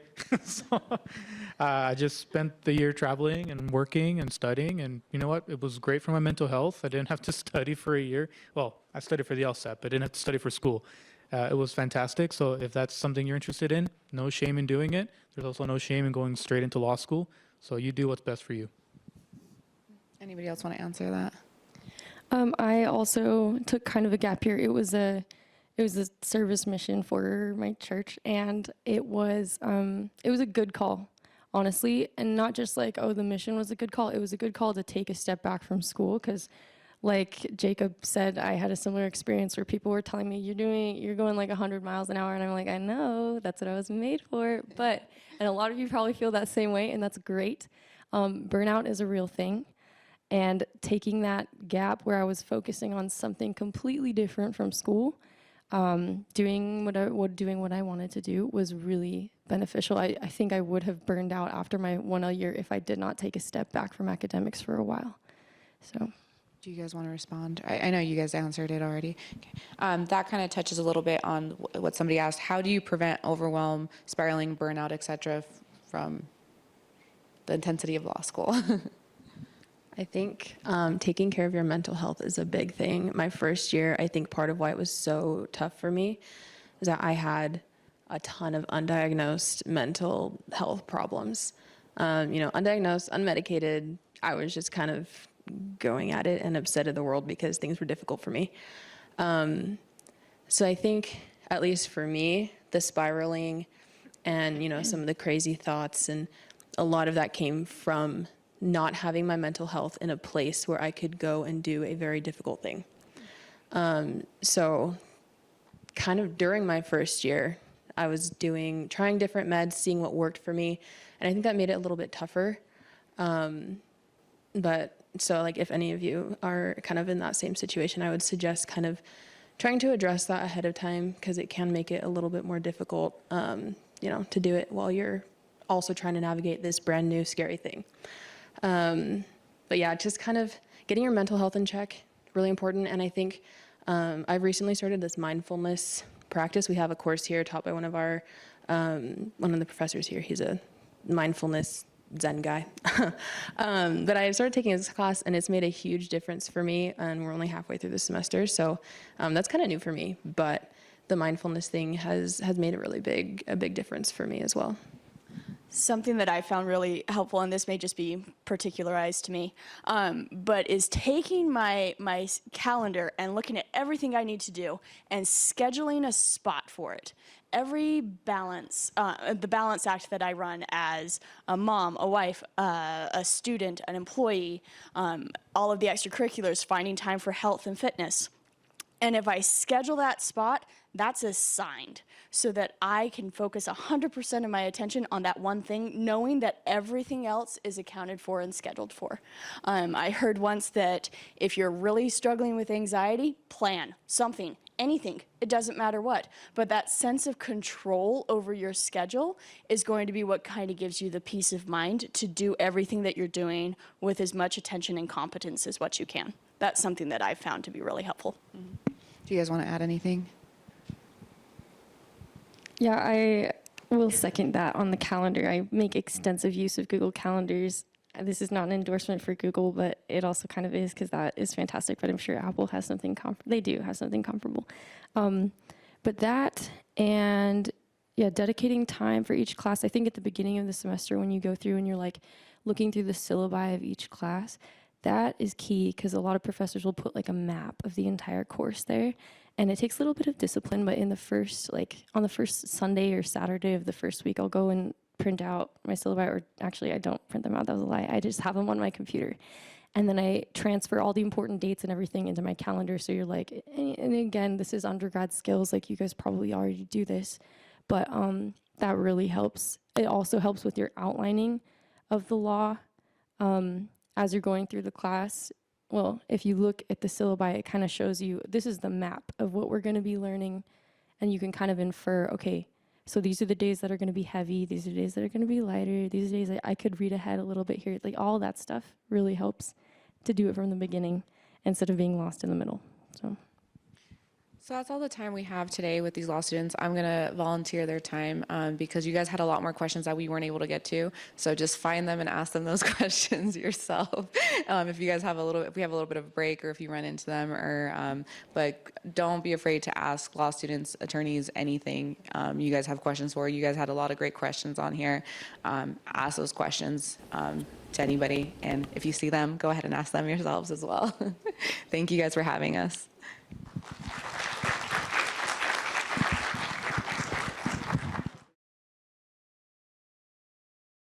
I know there are some folks still getting drinks or snacks outside, but we'll get started. So as I said, my name is Louisa Heine. I'm the Associate Dean for Academic Affairs here. And what that means is I'm like the vice principal. I do all the curriculum and faculty things. I'm also a professor here, and I teach evidence. So today we're going to be talking about the case of Arizona versus Jackson. How many of you have heard of the Socratic method? Oh, wow, most of you. I'm not gonna cold call you. Anyone, what is the Socratic method? We've heard of it. We do not wish to engage in it. Anyone? Yes. What's the Socratic method? Is it when you ask questions as a way to promote learning? So the person trying to teach the other person asks them questions, and then in the process of answering the questions, they learn what the teacher's trying to teach them. That's exactly right. Did everyone hear that? It's a way of teaching by doing question and answer rather than me standing up here and lecturing to you. So in law school, we use the Socratic method. We don't really teach you the law in a lecture format. That would be boring, and also would not be teaching you how to think about things or how to analyze things. And sometimes that feels scary when you hear about the Socratic method.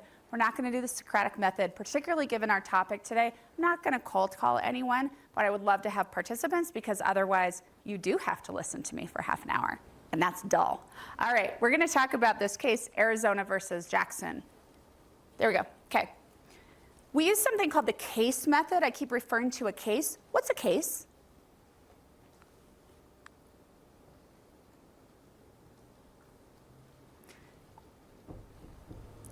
Go. Like the application of the law, like when two people have a conflict, it's resolved by a judge, and that's a case. Okay, so two people have a conflict. It gets resolved in some way. You said by a judge, sometimes by a jury. That is the case. So if we say the case of, I can't read any of your name tags from here. The case of Heine versus Smith. That is a case. But is that what you read for today?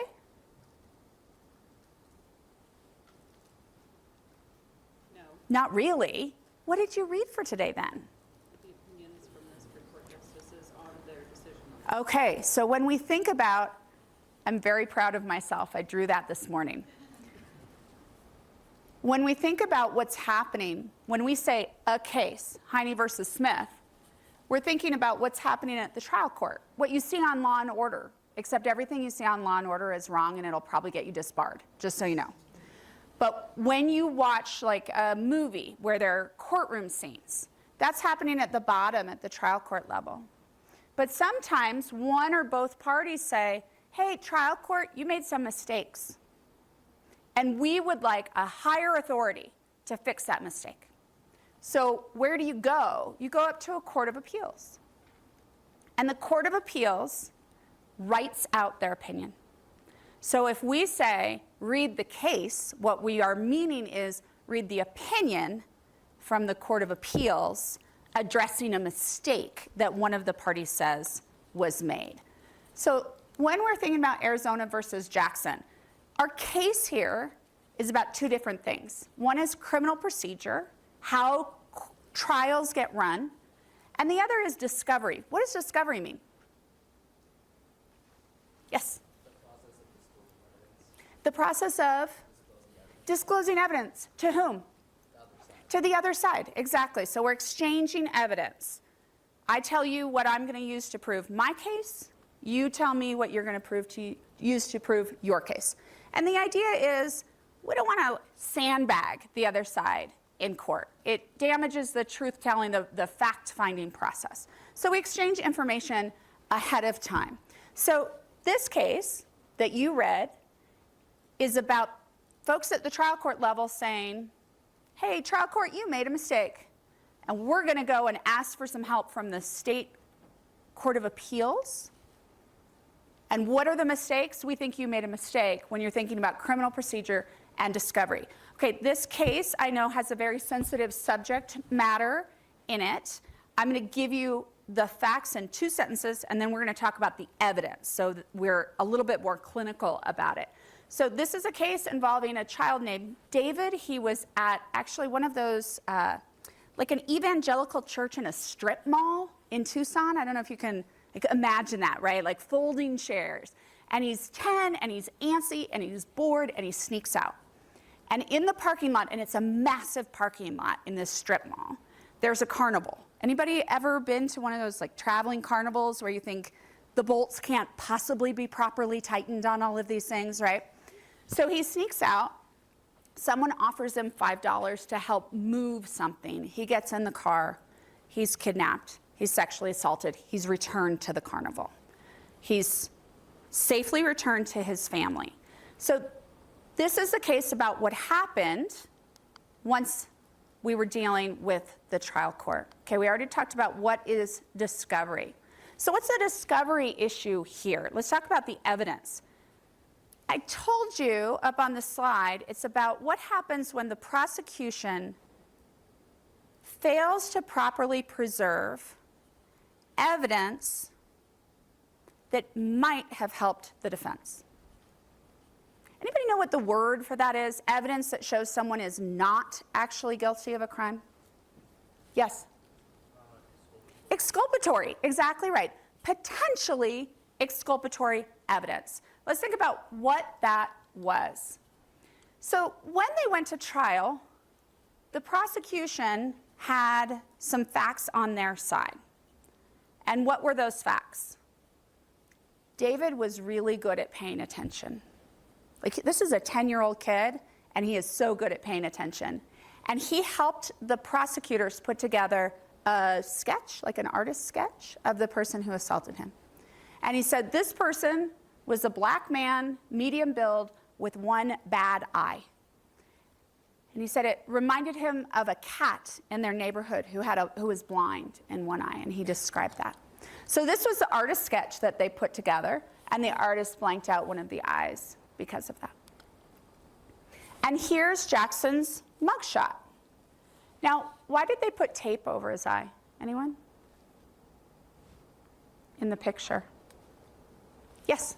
Because when you're comparing photos in a lineup, it would create bias if you could see the one eye that was missing. Exactly right. Can you describe when we say a lineup here, there's a live lineup or a photo lineup? Describe what that means.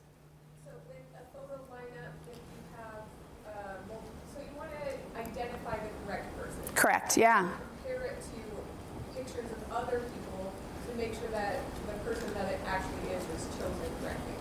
So if we're trying to find 6 photographs to show David, to pick out the person who assaulted him, it's going to be really hard to find 6 photographs of black men in Arizona who are blind in one eye. And so what do we do instead? We put tape over the eye in each photograph. So this is the mugshot of the defendant. There's some more facts in the prosecution's favor here. David was great at describing the car. He said it was a white car. He actually called it a one-door car. But what he meant was there was one door on each side.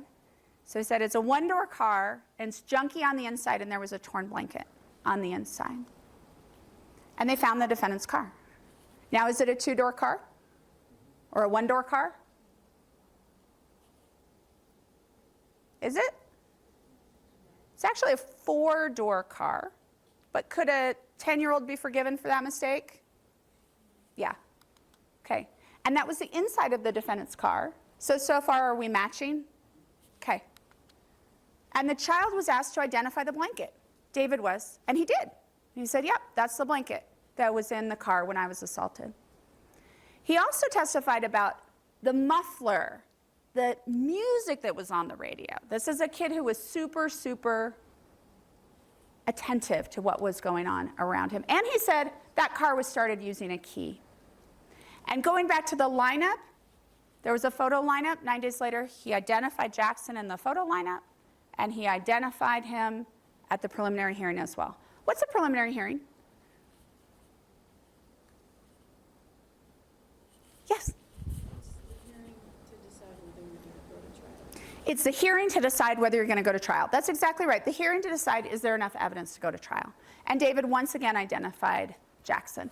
And there's a picture of the original photo lineup with the tape on the eyes. Okay. More than that, Jackson had a criminal history. He was identified at trial by the victim, and there was biological evidence. When we think about that biological evidence, what was it? Clinically, what was it? Yes? Blood, semen. Yeah, where? Like, what was the physical evidence? What was the real thing where that existed? They had swabs and a rape kit. And one more thing, you're right, one more thing in the front. His clothing, exactly right, his clothing. What did they do with that clothing? Yes? So it wasn't refrigerated. They put it in a paper bag and put it in an evidence locker. The swabs they put in the refrigerator, actually the freezer. But the clothing they put in a paper bag. So what year was this case? You can tell by looking at the title at the very top. Yeah. And it makes its way up, yeah. So this is like very late 1982. You're reading a case where it's made its way up. You're reading the opinion when it's taken several years to float up. 1982, I'm guessing like 90% of you were not even born in 1982. But what did we not have in criminal investigations in 1982? DNA. DNA technology did not exist. Did it exist? Yes. Did the technology to find it exist? No. So when I say we have biological evidence, what could they figure out using the biological evidence that they had? No DNA. At the time of the trial. IPO. ABO. Okay. Tell me what ABO means. Blood type. Blood type. They could tell blood type. Anything else that they could tell? I saw some other hands. This was the sciencey part, says the girl with the English major. Worst creative writing major. Go ahead. They could tell whether the semen had blood type indicators in it from one of the tests. And yes. So, and then I guess there's men that do and don't leave that in their fluids. So everyone does. You said men. People are either secretors or non-secretors. You secrete your blood type in everything, like your spit, or you don't. So you're a secretor or a non-secretor. That technology existed as well.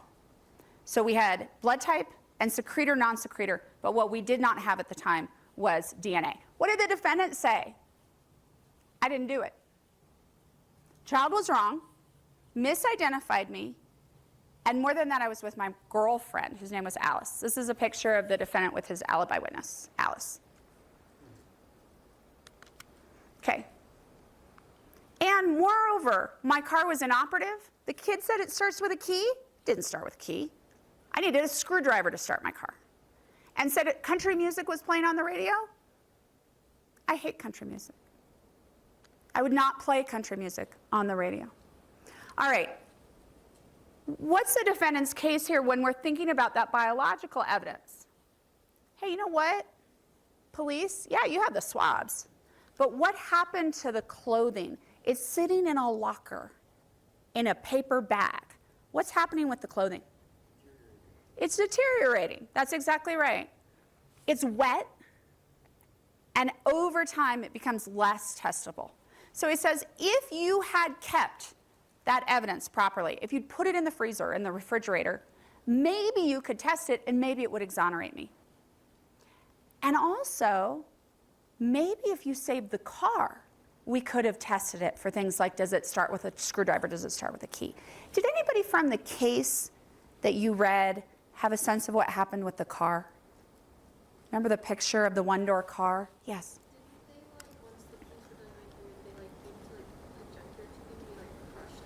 Yeah, that's right. Did everybody hear that? Once the police were done with it, the car, it gets sold for scrap. So it was sold for scrap, it was destroyed, it's long gone. And the defendant says, if you had held onto the car, we could have tested for the things that I am saying are in my favor. That, for example, it doesn't start using a key. Now, is there any guarantee that any of that evidence would have been in his favor? No. And that's why the case is about potentially exculpatory evidence. Stuff that might have helped him. Might it not have helped him? It's a risk. It might not have helped. In the back. Didn't they also leave out the car before collecting the evidence for like an extended period of time, which like deteriorated the sun? No. No, and we'll get to that. We'll get to the timeline there. Does the court spend a lot of time talking about the car? Spent almost no time talking about the car. It's all about this clothing that was left in the evidence locker. Yes?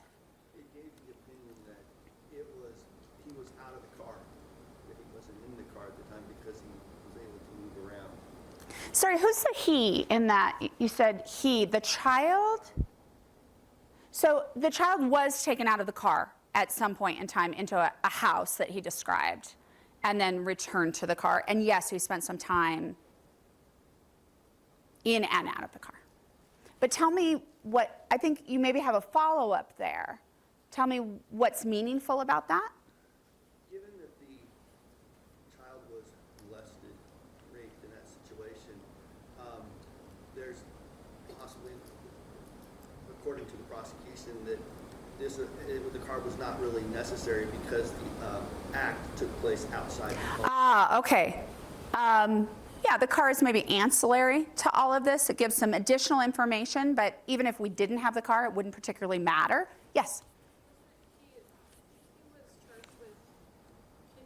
Yes. Great point. Yes, great point. So when we think about what you're charged with, that tells us the elements the prosecution has to prove. And so kidnapping is going to have different elements than the sexual assault. So the prosecution might not care about it for the assault, but might care about it for the kidnapping. That is a great point. Okay, so jury deliberations. As you know from they tell you a little bit about this.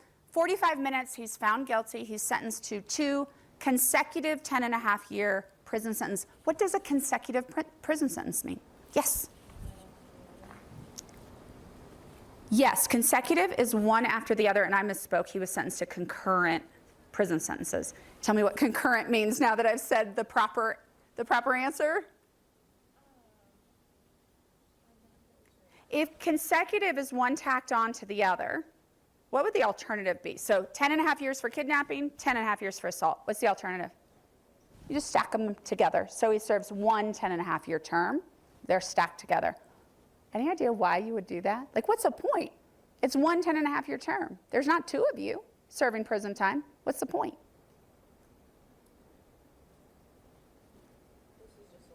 Yeah, take it.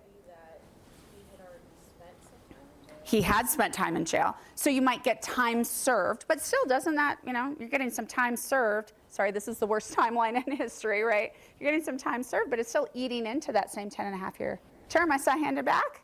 Does that have anything to do with parole? Talk to me about that. Well, I don't know anything about it. But, potentially if you have 2 concurrent sentences, it's harder to get parole or impossible to get parole. Okay, so these multiple charges make parole more difficult. Any other ideas in the front? Guess that it's just the judge's discretion and leniency toward the sentencing. So deciding whether it's concurrent or consecutive, that is up to the judge. Absolutely. We look to the statute to see if it's possible. But then that decision, is that a hand or no? Yes? Yeah. Okay, go ahead. I was just wondering if it could be that if one of the charges got dismissed after the fact, the other one would still be there, so it's still. Bingo. That's exactly right. So remember, we're going up to the appellate court. We have different charges, different evidence. If the appellate court says, trial court, you messed up on, say, the kidnapping, go back. We still have a 10.5-year sentence sitting there for the assault. So we're hedging our bets as we're doing those consecutive prison terms. All right, so we've got a defendant who's lost at trial, and he's going to appeal. And to whom does he appeal? So this was, I think I have this slide coming up. Yep, we're back to my very snazzy slide. We've got two different court systems. We've got a state court system and a federal court system. And you can be charged with a crime in either state court or federal court. And the difference is something called jurisdiction. Which court has power over you? Hand up? I was just answering. Okay. So where did we start here? State or federal? State. So when you see that chain, that's why we go up to the Arizona Court of Appeals. That's the next level. That's the higher power, the first higher power to say, hey, trial court messed up. They allowed it was the judge, he allowed the state to present evidence based on this potentially destroyed clothing, and they shouldn't have done that. And how do we know they shouldn't have done that? Because the 14th Amendment tells us so. What is it about the 14th Amendment? Hand. Not to answer that question, but Okay. I have a question. Yeah, go ahead. So when it comes to representation, he's defendant in the trial court has his representation. Yes.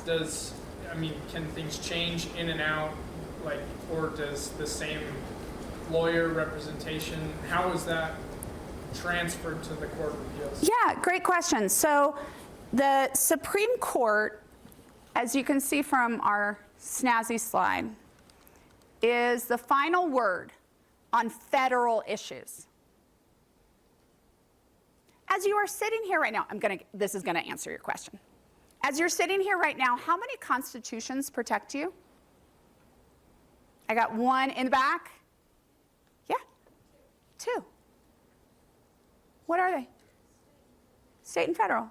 The United States Constitution, but every jurisdiction has its own constitution as well. Frequently they're identical, but not always. So who's got power over what? The U.S. Supreme Court has final power over the United States interpretation of the United States Constitution. But who has final power over the interpretation of the state constitution? Go ahead. The state. What do we mean by the state? What body has final power over interpreting the state constitution? The state Supreme Court. Exactly right. The state Supreme Court. So even though we feel like the U.S. Supreme Court is like omnipotent and just has, all power over all things, it actually doesn't. It's limited to power over federal issues, the interpretation of the federal constitution, not the state constitution, even though you don't hear a whole lot about state constitutions. So, 14th Amendment, I have it in red. Anyone willing to read my red for me so you don't have to listen to me quite so much? Yes, in the front. Okay. Nor shall any state deprive any person of life, liberty, or property without due process of law. Okay. What does that mean? Honestly, what does that mean? Is it defined? Does the Constitution define it? Go ahead. I feel like it's definitely dependent on the cases that go to the Supreme Court. Yeah. To sort of say exactly what that means. Yeah. In this context, it would be that they didn't give the defendant the correct due process of law by not preserving the T-shirt correctly, and so in this case, he wasn't given a fair trial. Okay, it's not a fair trial. You're right on all of that. Are you answering the question about what is due process? Go ahead. So, I guess the 14th Amendment kind of incorporates that states can interpret due process in the 5th Amendment, because the Bill of Rights at some point was strictly for federal jurisdiction, and due process of law is, the way that I see it is, or interpret it, is that there's a process that must be done, and if it's not done, then you are being deprived of that due process. You sound like someone who's had a little bit of a constitutional law class talking to me about the incorporation doctrine. That's fantastic. And by the way, if you're thinking, I don't know what we're talking about, that's okay too. We talk about the incorporation doctrine. So 14th Amendment is one of the post-Civil War post-Civil War constitutional amendments. And what it said was, hey, states, before you take away an interest, including a liberty interest, you have to give certain process rights. It's about I keep saying process. What do I mean by that? What process does the state have to go through? Back.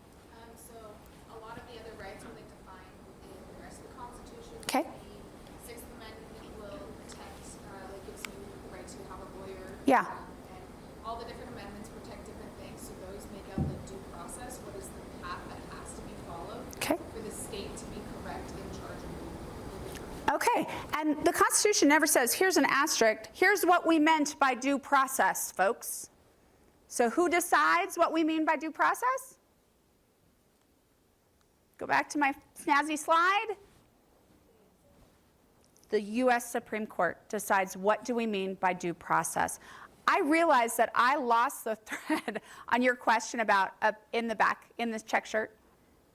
About, yes, I'm sorry, I didn't circle back. You asked about counsel. So when we're thinking about constitutional rights, the U.S. Supreme Court, interpreting the Constitution, has said there's a constitutional right for indigent defendants to have free defense attorneys. What's an indigent defendant? Yes? So what we have is like a chart that says based on how many people in your household, how much money can you make? And if you are below that threshold, you qualify for a free attorney at the trial level. That carries through. So you also have a right to counsel at the appellate level for one free appeal, basically, where we cover the attorney, but it's not necessarily the same attorney. It was not here, and that's a good thing because trial skills are different than appellate skills. You actually don't really want trial attorneys doing work at the U.S. Supreme Court. And those of you who work for trial attorneys, who do work for, just pretend I didn't say that. Okay, so it is a different skill set. You have to develop both of those skill sets. All right, so Jackson is saying by failing to preserve that clothing, I couldn't test it. And because I couldn't test it, the process that I am due wasn't followed. And when you don't follow the Constitution, what happens? What does he want to have happen in this case? Dismiss, that would be an option. That would be like ideal from his perspective, right? Like just make it go away, vacate the conviction, and dismiss the case. What would be another option? Yeah, so that is a really good question. And actually, someone asked me about that on the break. When we come back here, I said you get one, we were talking about attorneys, one free appeal, basically. You also have one appeal of right, where a court has to hear your appeal. But after that, do courts have to hear your appeal? No. What's the word that we use when a court that does not have to hear your appeal chooses to hear your appeal? I'm hearing, was that you? Yeah, I'm hearing it. Go ahead, say it loud. Yeah, so certiorari just means, okay, we agree to hear your appeal. We grant cert. If we deny cert, means we're not going to hear your appeal. Anybody know how many cases on average the U.S. Supreme Court is asked to hear every year? You want to take a shot? Anyone? Go ahead. Up. Between 8,000 and 10,000 a year. How many do they take?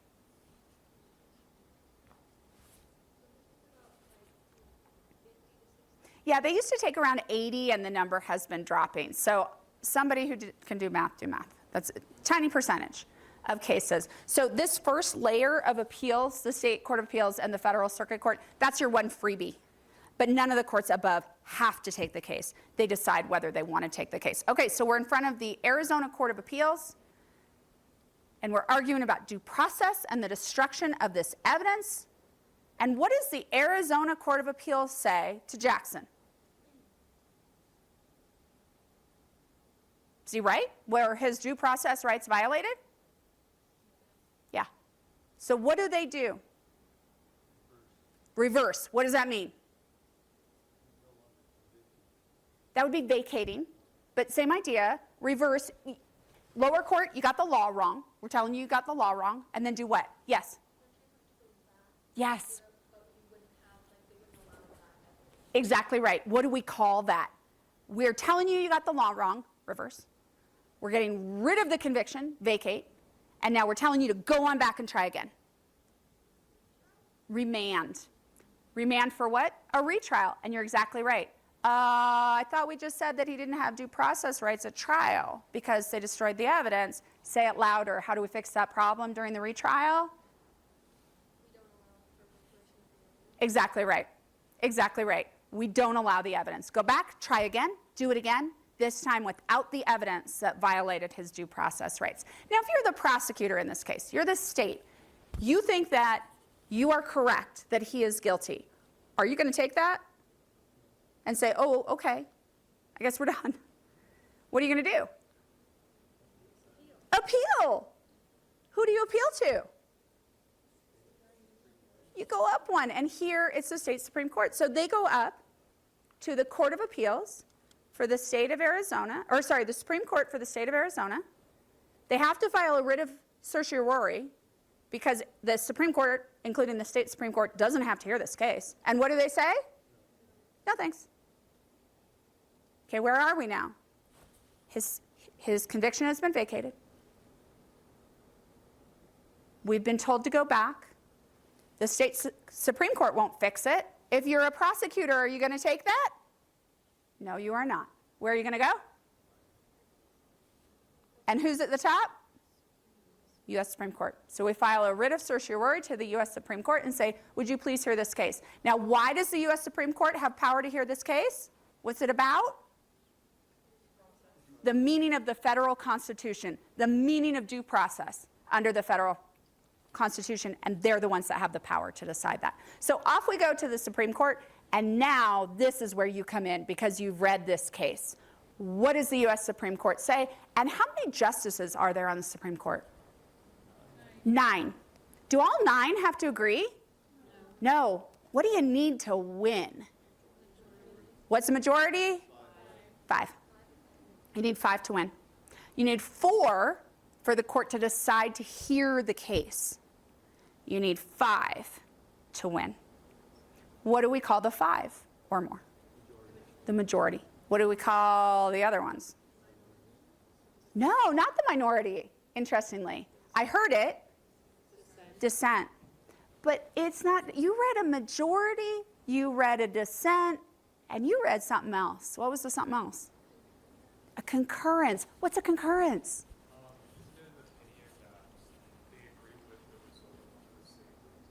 Exactly right.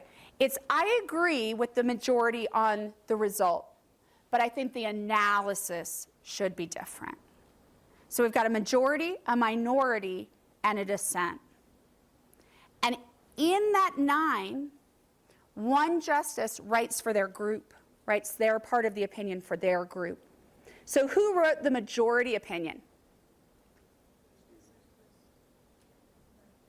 Yes, who said Rehnquist?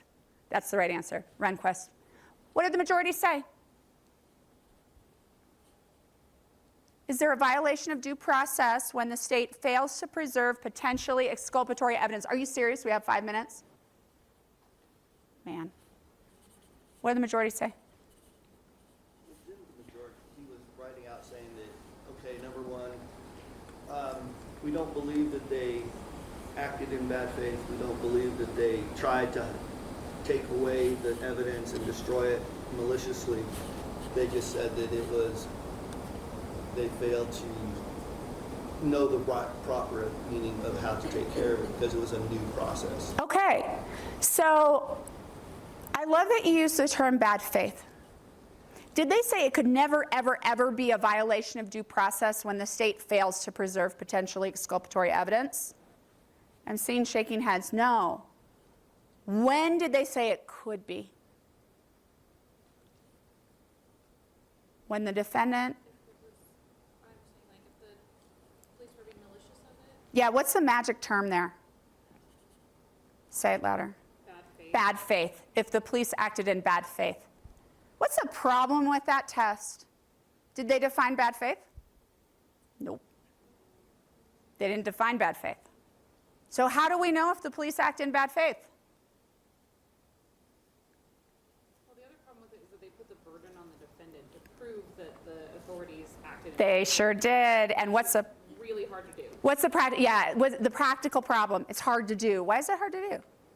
Because they don't actually have the evidence or the ability to prove what the intent of the police were in what they did. Do the police generally leave a note?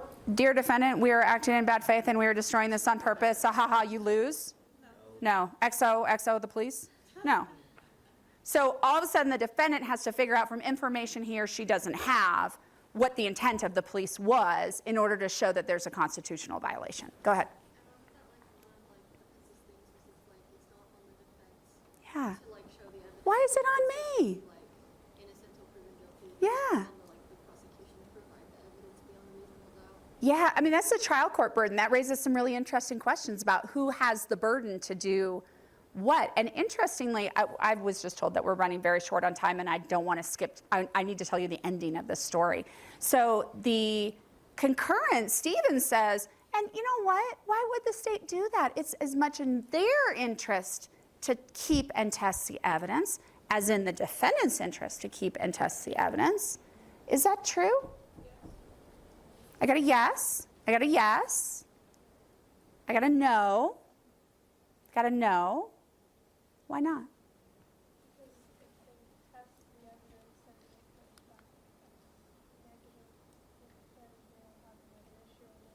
Okay, so the police sometimes engage in confirmation bias. We think we know who it is, and we want to find evidence that confirms our decision, and we don't want evidence that damages that decision. All right, how do they come to this decision?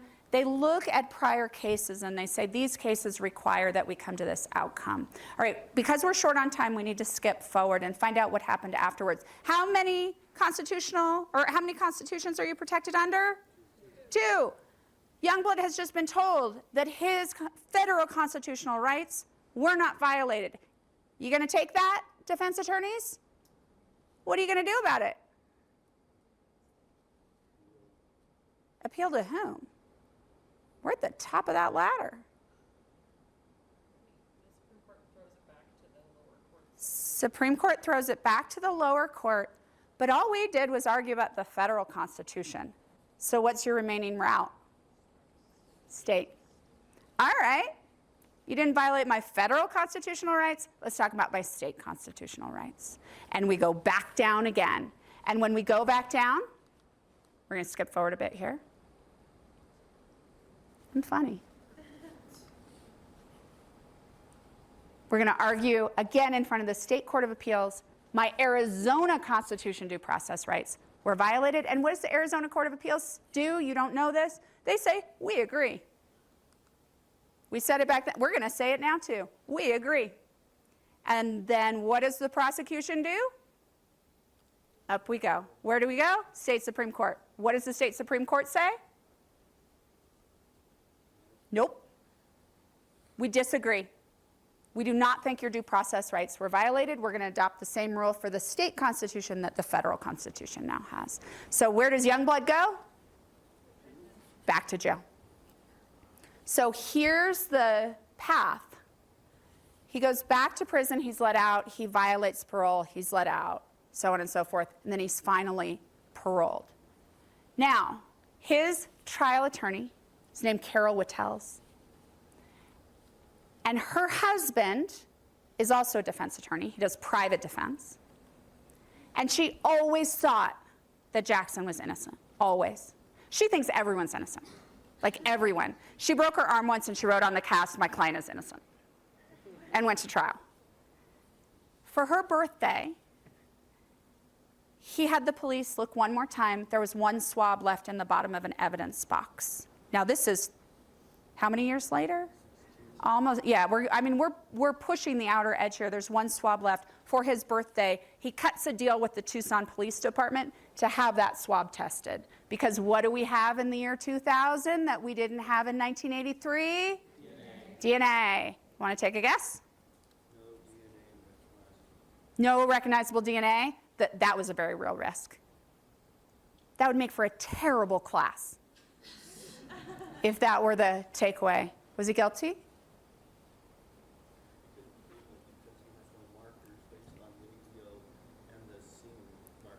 You're back in 1982, but now we're in 2000 post. Just take a guess.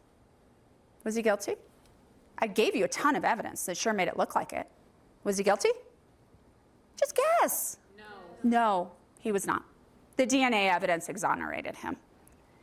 And so now it's a question of how did we get it so very, very, very badly wrong? And I'm happy to talk to anybody about it. There were a whole lot of things that went very, very wrong here. The police never followed up with the alibi witness. The child was asked to do that the photo lineup without his glasses on. Then they went to get the glasses and just gave him the same lineup again. He had ADD. They pulled him into the principal's office before lunch and before recess. I mean, the chain of problems here was extraordinarily long. Does the Supreme Court tell you about any of that? Nope. No, they do not. Now, yes? I'm so sorry, I know we have to hurry, but I have a video. Yeah, go ahead. But what happens to those police officers who did Nothing. Nothing. Nothing. Now, I'm writing a book on this case, which is why we're talking about it. And I interviewed the police officer who put the clothes in the bag and stuck them in the evidence locker. He was a trainee. And he was like with his supervisor after the hospital with the manual open on the back of the police car saying like, what do I do with this? He followed the right procedure. It was just the wrong procedure, but he didn't do anything. It was not bad faith. He didn't do anything wrong there. Okay, so whole chain of problems here that caused the police to over and over again engage in behavior that in very small ways injected bias into the entire process. And then we end up at the wrong place. There's something called a DNA database. It's called CODIS. They put that DNA in CODIS, and they got what's called a cold hit, which means there's someone out there with that DNA that we didn't even expect. It was a guy named Walter Cruz who was sitting in prison in Texas on a cocaine charge. Turned out that he had 2 prior sexual assaults against children. He was eventually charged. He was extradited to Arizona. He was charged. He was convicted. He was let out. He served 18 years. He was let out of prison in January of 2020. So the case I actually gave you, it was a little cheater pants. Or 24 years. I actually gave you the wrong name of the case. The case is actually Arizona versus Youngblood. Why did I give you the wrong name? Feels a little cheater pants. Bias. What do you people go do as soon as I give you information? You go Google everything, and then it just ruins everything for us. So I gave you the wrong name. If you want to read on it, it's Arizona versus Youngblood is the actual name of the case. It's a very interesting, when I show my students this, it's also a very interesting question about cross-racial IDs and the ability to identify someone who's not a member of your race, as well as things like the hyper-focus of the child on small details but not on the face. Because are we wired to look at things that scare us? No. So we knew lots about other details, but not a lot about the defendant. Okay, so if you come to law school, yay, you get to do this kind of work. So the University of Utah Law School has what's called a post-conviction clinic, where you can work with, we're going to skip through this, you can work with one of our professors on post-conviction cases, this sort of thing. And you get to work with professors like me who are writing books on these kinds of cases. So for example, my last book was on Miranda versus Arizona, the case that provides counsel. And I think that there were something like, I don't know, well, I probably have a slide on it, 8 research assistants over a couple of years who got to work on it. They got to travel with us. They went and did interviews with us, and they went down to the police archives and pulled the primary materials, all of that. So in addition to being an interesting case, it's a good example of the kinds of cool things that you can do when you come to law school. Brett, I'm lucky he hasn't come down and booed me off the stage yet. I can stick around for just a few minutes. What do they have next, Brett? We have a 15-minute break, but it's now become a 7-minute break. Oh, now they're gonna blame me.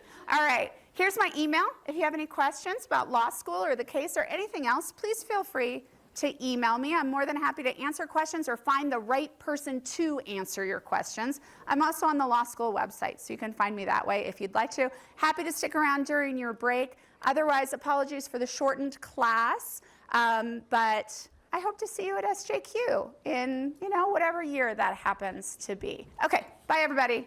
Thank you all.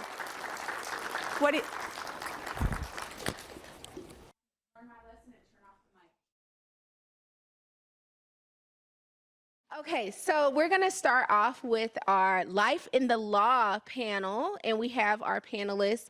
We'll have one more panelist come in, but he'll kind of come in a little later. That's one thing you need to learn about law. Your schedule will get jacked up at some point. But my name is Samantha Frazier.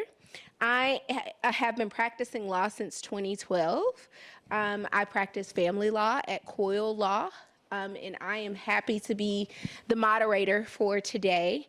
I believe that you all have the code to where you can ask questions, so feel free to send us questions.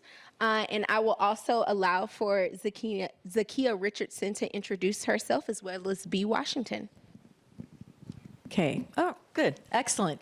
Hello, everyone. I'm Zakia Richardson. I'm actually from New York City. I moved out here to Utah 17 years ago. I know that because my daughter was a baby and she's going to be 17 next month. I was licensed to practice in the state of Utah since 2012. I've done a host of things. One is work on a DOJ grant for Utah Legal Services, and I worked on behalf of survivors of sexual assault for 3 years. That was a 3-year grant. I've worked in employment law, but currently I am in-house counsel, corporate counsel at a tech company here in Utah, and I work on partnerships and contract negotiations. Hi, everyone. I am B. Washington. I am currently general counsel at. Can you all hear me? It does not. Is this better? Perfect. I am currently general counsel at O.C. Tanner Company. I moved to Salt Lake City 16 years ago, and I have spent my entire career practicing as an in-house corporate attorney. So my work has changed over the years depending on the industry of the company that I was working for. So I've done everything from practice federal contract law for large aerospace companies to tech, which is what O.C. Tanner is actually considered to be, although most of you are familiar with jewelry stores, and nuclear services for energy solutions in between. Okay. Okay, can you all hear me? Good. Okay. So for the first question I want to ask you all is, what made you decide to go to law school? You want to go? Funny, because I'm one of 5 children in my family, and each of us have our thing, and my thing was the gift of gab, and I loved social sciences. I loved history, all that stuff.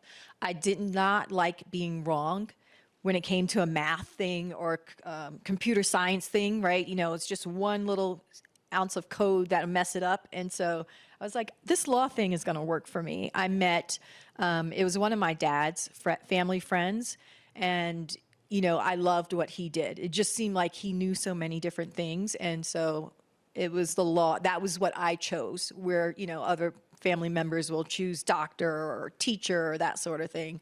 At an early age, I just chose law and stuck with it. So I think I knew pretty young, maybe about 2nd or 3rd grade, that I wanted to be an attorney. And I don't know that I fully appreciated what that meant. To me, the attorney that I heard about the most, I grew up in Mississippi, was Thurgood Marshall. Both sides of my family were very active in the civil rights movement. And so I knew law was very important to changes that had occurred that my family was able to benefit from. So I heard a lot about Thurgood Marshall. Like, in fact, my grandparents had a photo of him in their home.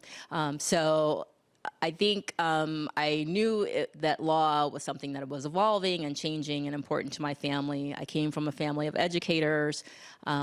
I knew that I wanted to do something that was a little bit more business-oriented than what my parents did, which was work on college campuses. No offense to any professors and educators in the room, we need you. But I think having gone to law school, and the more I thought about going, the more I realized the number of fields and areas that you could practice in. But I didn't really focus on that going through school, at least until I got to college. Do you feel that law school prepared you for practice? I will answer that. No. And the irony of it all is, as I mentioned, I wasn't sure from an early age what area of law I wanted to practice in. As I started to think about law school, I have a brother who's a couple years older than me that went straight from undergrad to law school, which is a wonderful thing to do. It wasn't my path. I worked for 3 years. So he went to law school 5 years before me. He went to Harvard, which is a very, very theoretical law school. I wasn't entirely sure that I wanted to practice in the traditional sense. He was a litigator for most of his career and is now a judge, so perfect path for him. I knew I wanted to go into business, and I didn't know what that looked like from a financial perspective, so I didn't want to acquire the amount of debt that my brother acquired going to law school. So I went to law school that I got some money to go to, which was DePaul in Chicago. Which was a practice school, but also very, very litigation focused. So for someone like me, going to a moot court competition or doing a lot of drafting of briefs and things like that didn't necessarily prepare me for the things that I do day to day. People really expect me to get involved in, quick conversations of how to move business strategy and long-term conversations on business strategy.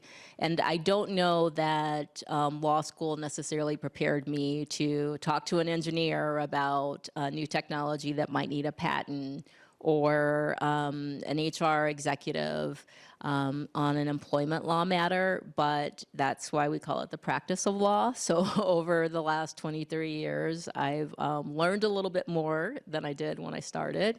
But did I feel like I was prepared for the things that I do day to day straight out of law school? Probably not, but that's a great thing because it really is a career that you learn more and more each and every day that you're practicing. I want to start by saying it can be, right? I think after law school and when you go out into the practice of law, there were a lot of missed opportunities that I finally figured out afterwards. And that's on me. I kicked myself time and time again. I started out at the University of Hastings School of Law in San Francisco, and I love the Bay Area. I got more money, graduate money, to go to University of Texas School of Law in Austin. So I switched, even though I really didn't want to. I love the Bay Area. I thought, I'm going to be bi-coastal. I love this California thing, New York thing. I went to University of Texas, and I wasn't really ready for Texas. And it was a last second. So I transferred schools within weeks, right? It was my first year of law school. They had a wonderful program for minorities at that time, and they invite you to come out to the law school a month ahead in advance, and they have a mini school for you. So I was just getting in the middle of things, and I was really excited about the law at that time. And then I felt like, and this is another thing I want to make sure you guys don't do what I did, I felt I had to go to the University of Texas just because they were offering me more money. And really, you need to stick with the school, or go to the school where you feel the most comfortable, where you will thrive, where you will be successful. And so I just dumped everything. I dumped my security deposit at the apartment I just got, and everything, all the furniture I bought, I just left it there, loaded up my little Toyota Paseo, whatever it was, and that's how old I am. And then I went out to, drove 800 miles to Texas from San Francisco. So when I got there, I was in this transition where I was like, do I really want to be here? And I thought I wanted to do business. So I didn't take advantage of everything I should have taken advantage of from the moment you walk into law school. And that comes with, when you make the decision to go to law school, I really encourage you to talk to other people, talk to people in school, talk to counselors, talk to people outside of school, talk to attorneys. And that's why you guys are here, and that's why I love this, and that's why I'm here, because I just want to give you the do's and don'ts. Don't do what I did. But so, and when I left, even taking the bar exam, there were people, I didn't realize this, there are people from day one at the law school I was at who were studying for the bar. Forget, trying to get into law review because they already talked to their friends and they figured that out, blah, blah, blah, blah. I didn't realize at the University of Texas, there's just an essay.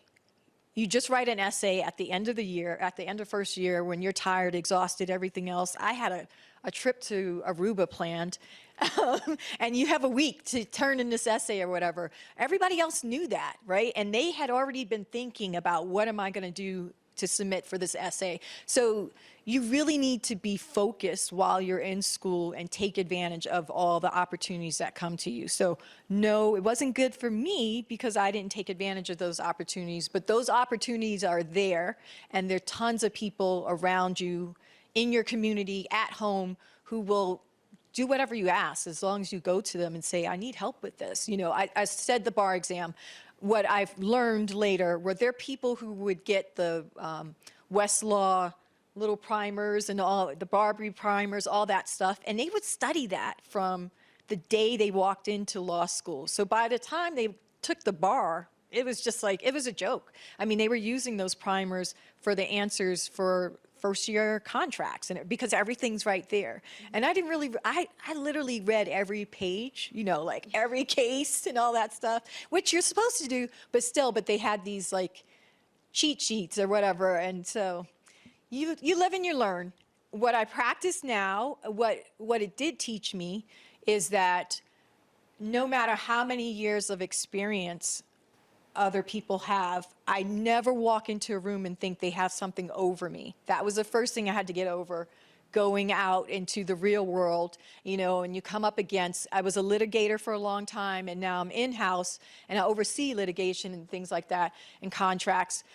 When you walk into a room and the opposing counsel or the other attorney, the partner attorney, is 25 years older than you, 10 years older than you, 15 years older than you, or you're looking up their resume on LinkedIn and all that stuff, don't let it intimidate you, because what Well, hold on. We're gonna get to that. Okay. I mean, we're gonna, okay. No, we're gonna get to that because that is an excellent gem.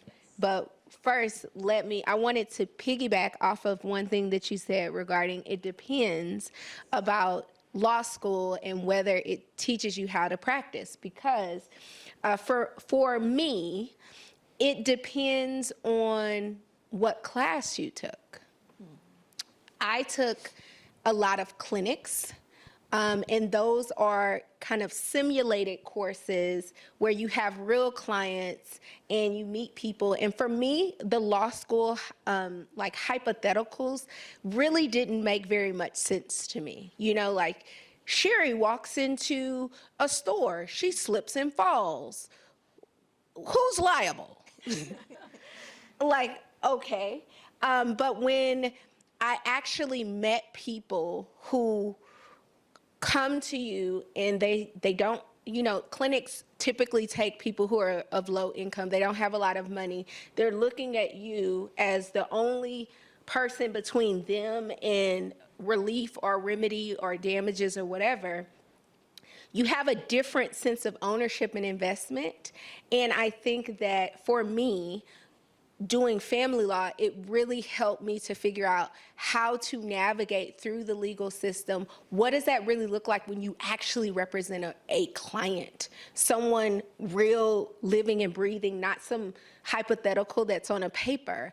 And so I think it really depends on the course that you take and the professor that you have and what they're gonna ask of you.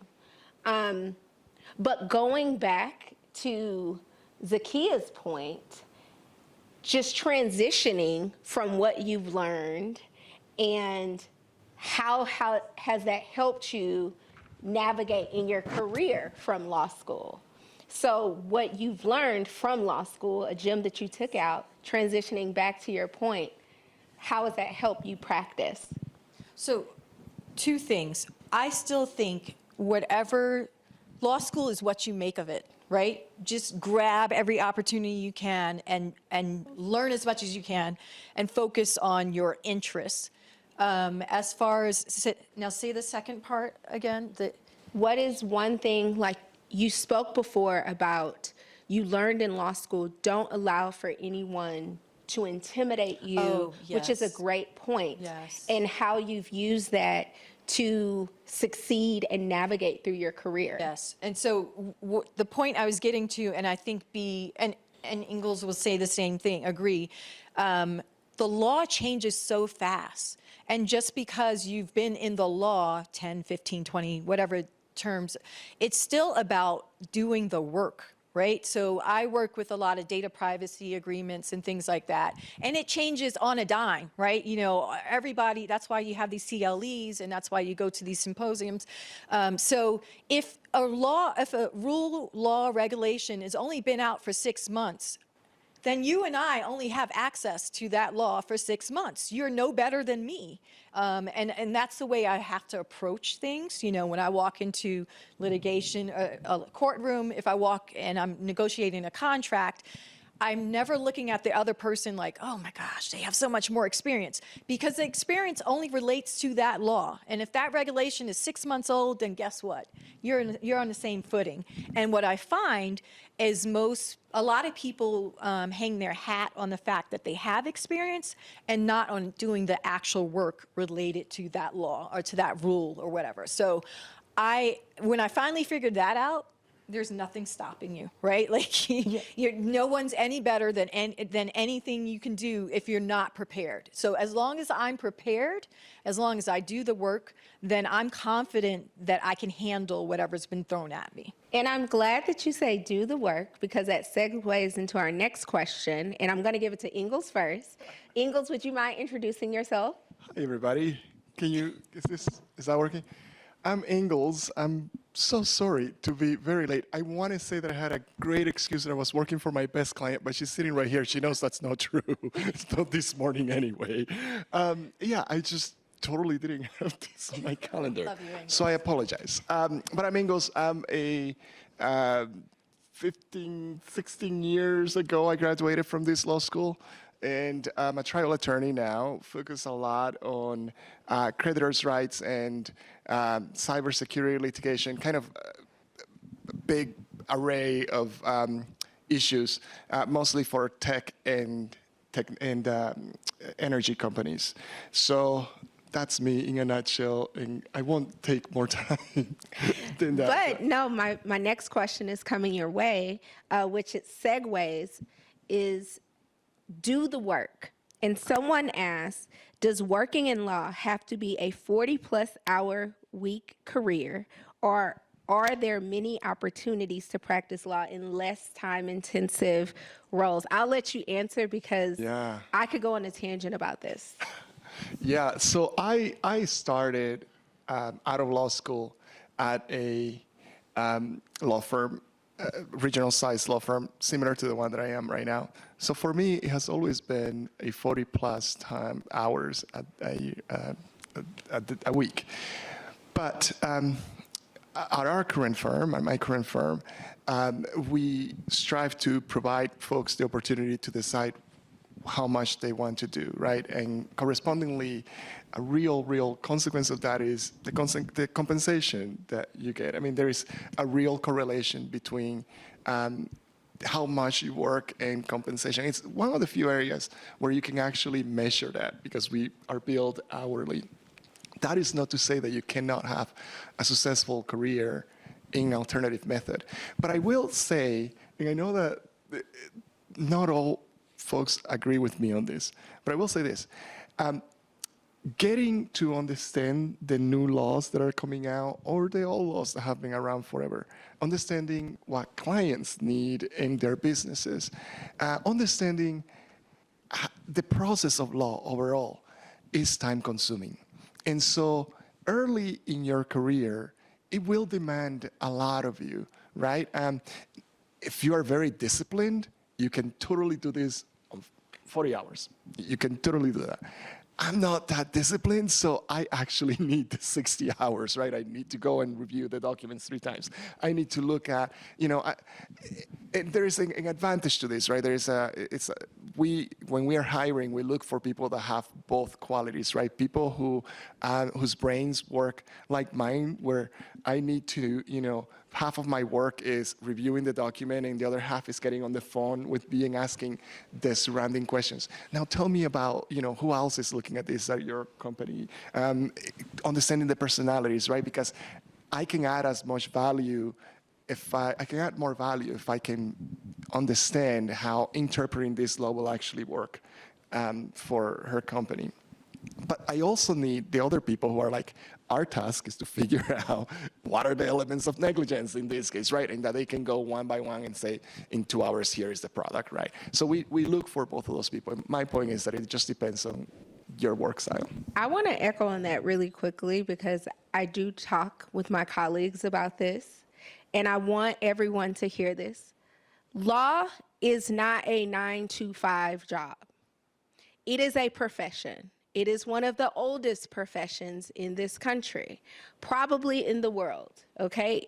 It's actually mentioned in the Bible, so it's a very old profession, okay? I say that to say it is no different than a surgeon, okay? And so if someone were to ask a surgeon, can you leave every day at 9 to 5? Well, if he's a cardiologist and he's doing heart surgery and there are complications, he can't just sew it up and call it a day and clock out. Same thing happens with law. I know I'm a family lawyer. I've said that there are times when clients call 5 o'clock. Something happens and they need it done today. They're paying you to get it done. And so, yeah, sometimes you're gonna work late. It's gonna happen. It's not a clock in and clock out job. It's not. And there'll be other times where it's so slow that you know, you can probably take the day off or leave at noon, but it's ebbs and flows. And so I just want you all to consider that, because I will be honest with you. I've talked to colleagues who have hired associates, and the associates leaving at 5 o'clock and they are not getting a bonus. So does anyone want to add that before I move to the next question? I do want to add on to that, because I look at the composition of this room. I see a number of women here. I know women are exceeding men in being enrolled in law school. If some of you are hearing that and you're thinking, oh my goodness, I don't know that that goes along with my plans, with my family plans, does it work well for the type of lifestyle I want to have in my home as a mother, as a daughter, whatever your role is in your family, I would not let that discourage you. I do not work a 40-hour week, but part of that and part of why Ingalls does not work a 40-hour week, it isn't because of me, it's because he's naturally curious, he wants to do a good job. That is a personality trait of a lot of lawyers, where we start going down the rabbit hole. When you're hearing there's a new law that comes out and no one else knows more about it than anyone else once it's released, like we get the drafts of the law, then we get it, and some of us might have more experience. Like, I am glad there are privacy attorneys, because that's not my wheelhouse to sit and look at a regulation all day and understand how it works. But I do want to know enough for how the implications of that privacy law would affect my company. So while I may not be as detail-oriented as my privacy attorney that I work with, I want to know overall, like, what happened at Google when some data breach happened? What happened at Amazon when something happened with regard to data? And that's the big picture for me in my role, which is to be a generalist. But that means I want to know a lot about a little bit of everything. And so I read a lot about what other companies are doing, what other legal departments are doing. And so while I won't say that I am doing work specifically for OC Tanner, 40 plus hours a week, although I think I might do that. But part of my interest is so that I can determine where I add value. But I will say to you, I have 2 small children. My children are 7 and 12. They have been with me on the majority of this journey. I was 10 years into my career before I ever had a child. And that has shaped how my career has developed. There have been times where I thought, I can't travel the way that this company wants me to. I need a new role. I go to another company where I don't think I have to travel as much. And what ends up happening is, because I am a dedicated employee, and for me at that time, I'm closer to home. I don't travel. I'm 5 minutes down the road from my children's school. it allowed me some freedom to develop in ways and to take on projects where I could kind of maintain that lifestyle and stay at home and not travel. So maybe I took assignments that someone else wouldn't have necessarily grasped or fought for, but in the end, those are some assignments that helped me elevate my career because I was a generalist, because I was a go-to for special projects, that then when the opportunity arose, I started getting promotions. And that happens. I left the company I was with before O.C. Tanner because I thought I needed a different lifestyle. I was running a small legal department for a public company, and public companies versus private companies have their demands, and they have their, your supervisors are all over the place. It's the shareholder, it's the executive team, it's your, it's your CEO. And now I work at a company where I don't have to worry about what Wall Street thinks. I worry about my internal shareholders. That's a family, and that's a different dynamic too. But that also lends itself to some of what I get to do in my career. I have events that occur at work where I get to bring my children. I get to bring my husband to dinners that are work dinners that I might not have brought him to in other roles. So there are opportunities for you to have a well-rounded life in addition to having a well-rounded career, and it isn't always a linear path. There are some zigzags to my career because of things that I wanted to do outside of work. The next question is, do you think about the ethical implications of fields of law you were interested in or your current field? How did you weigh those considerations? So yes, and there are a couple of things that I do is, so for instance, right now, I'm a member of the Ethics and Discipline Committee for the Utah State Bar, and that's an appointment by the Utah Supreme Court. And so when I think about what I can do to serve my community, and I think about balancing my current career, my past career, and when I'm making choices, I know that there's a lot going on where things are flexible. So I work in-house counsel. My company is now private. It used to be public. And even within where I work my full-time job and within our company, we're on a legal team. Right now we're hiring for a couple of positions, and we're on a team that is focused on hiring great people, great integrity. When we contract and negotiate, we always do it in good faith. So we're always looking for that type of person. And we push that out into everything we do within our company. And then, but what I do at work serves my company first. And so I look for other things outside of work to serve my community as well. So that's why I brought up the ethics and discipline community. Serving on things like this, I think it's important to give back. So whenever Euclid calls, right, I'm like, yeah, you can count on me, right? We're sort of a go-to group right here. So that's why we know each other. We appear on panels all the time.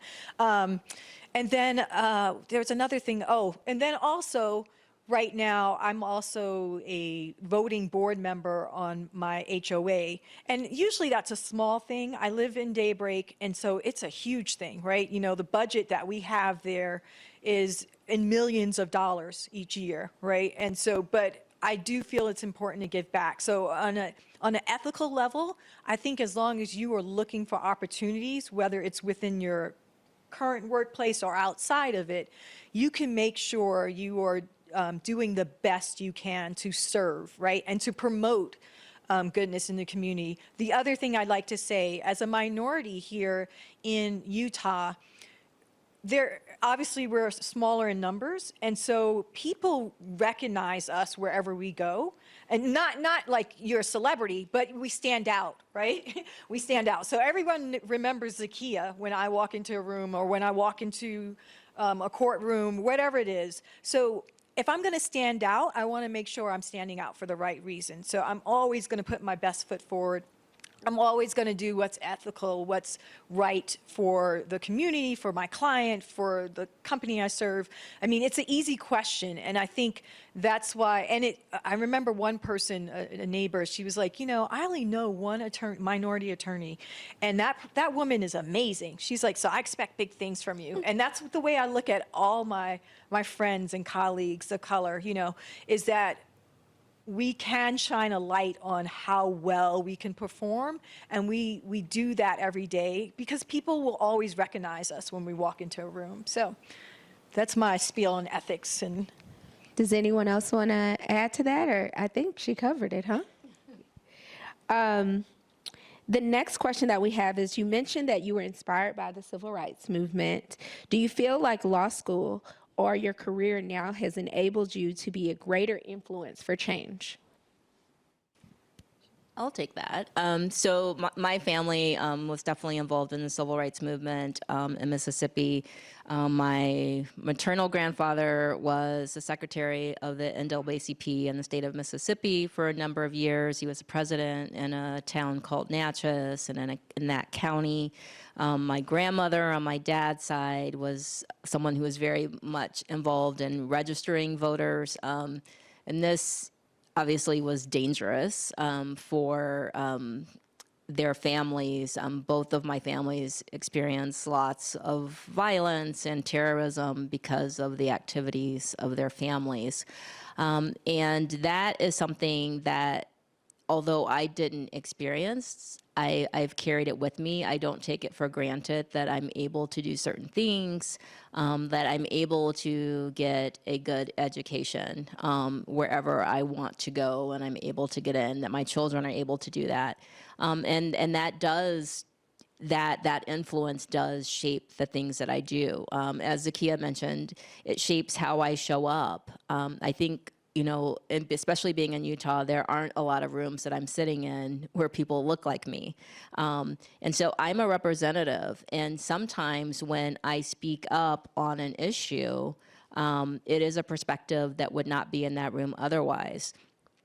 So for instance, 2020, lots of social unrest, lots of social changes, lots of exposure to disparities that people may not have recognized in the United States prior to then.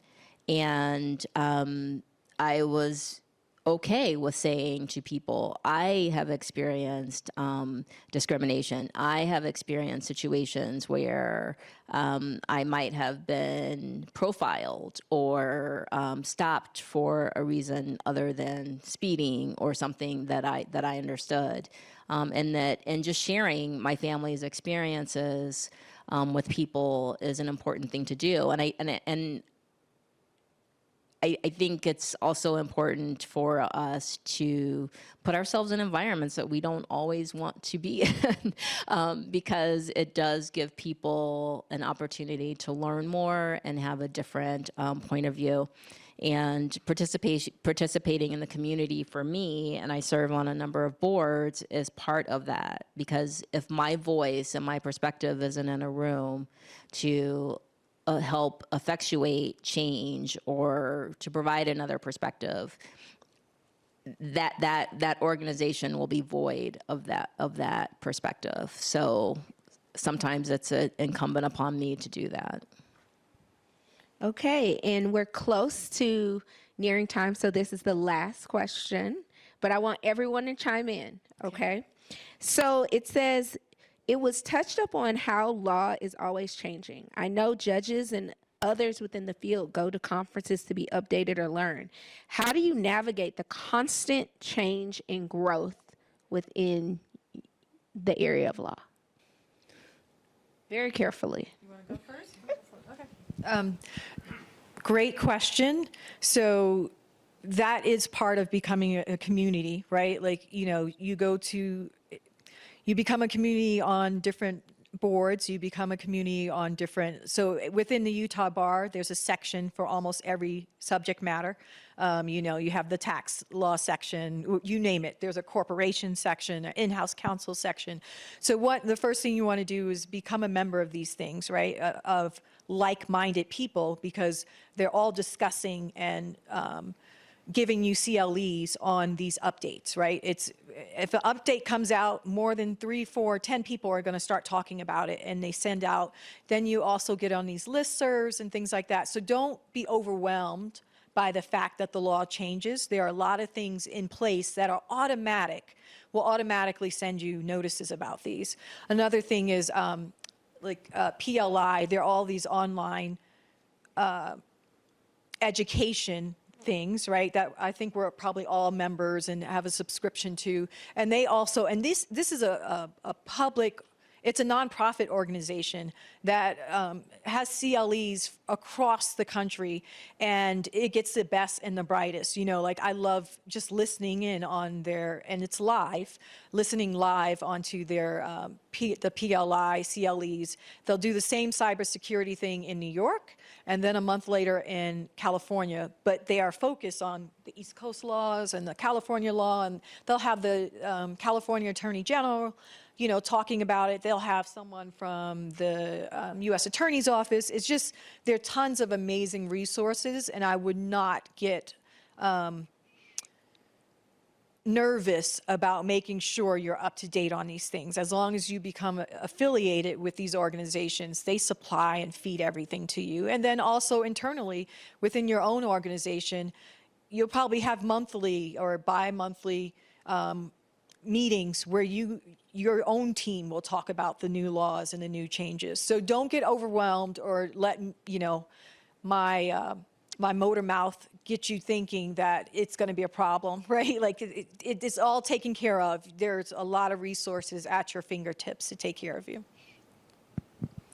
So I will just add to that. There are definitely lots of conferences depending on the area of law that you practice in. So for me, I'm in-house. There is an association of corporate counsel where people who work at all sorts of companies across the country get together multiple times a year to just learn. And it's usually a practitioner who was able to delve in a little bit deeper. There are people who say how it's working in their companies, how they're applying that law. And typically it's a networking event. So there's someone that you're sitting next to that you're like, oh, I want to do that too. And you exchange information and you learn what they learn or what tools that they use.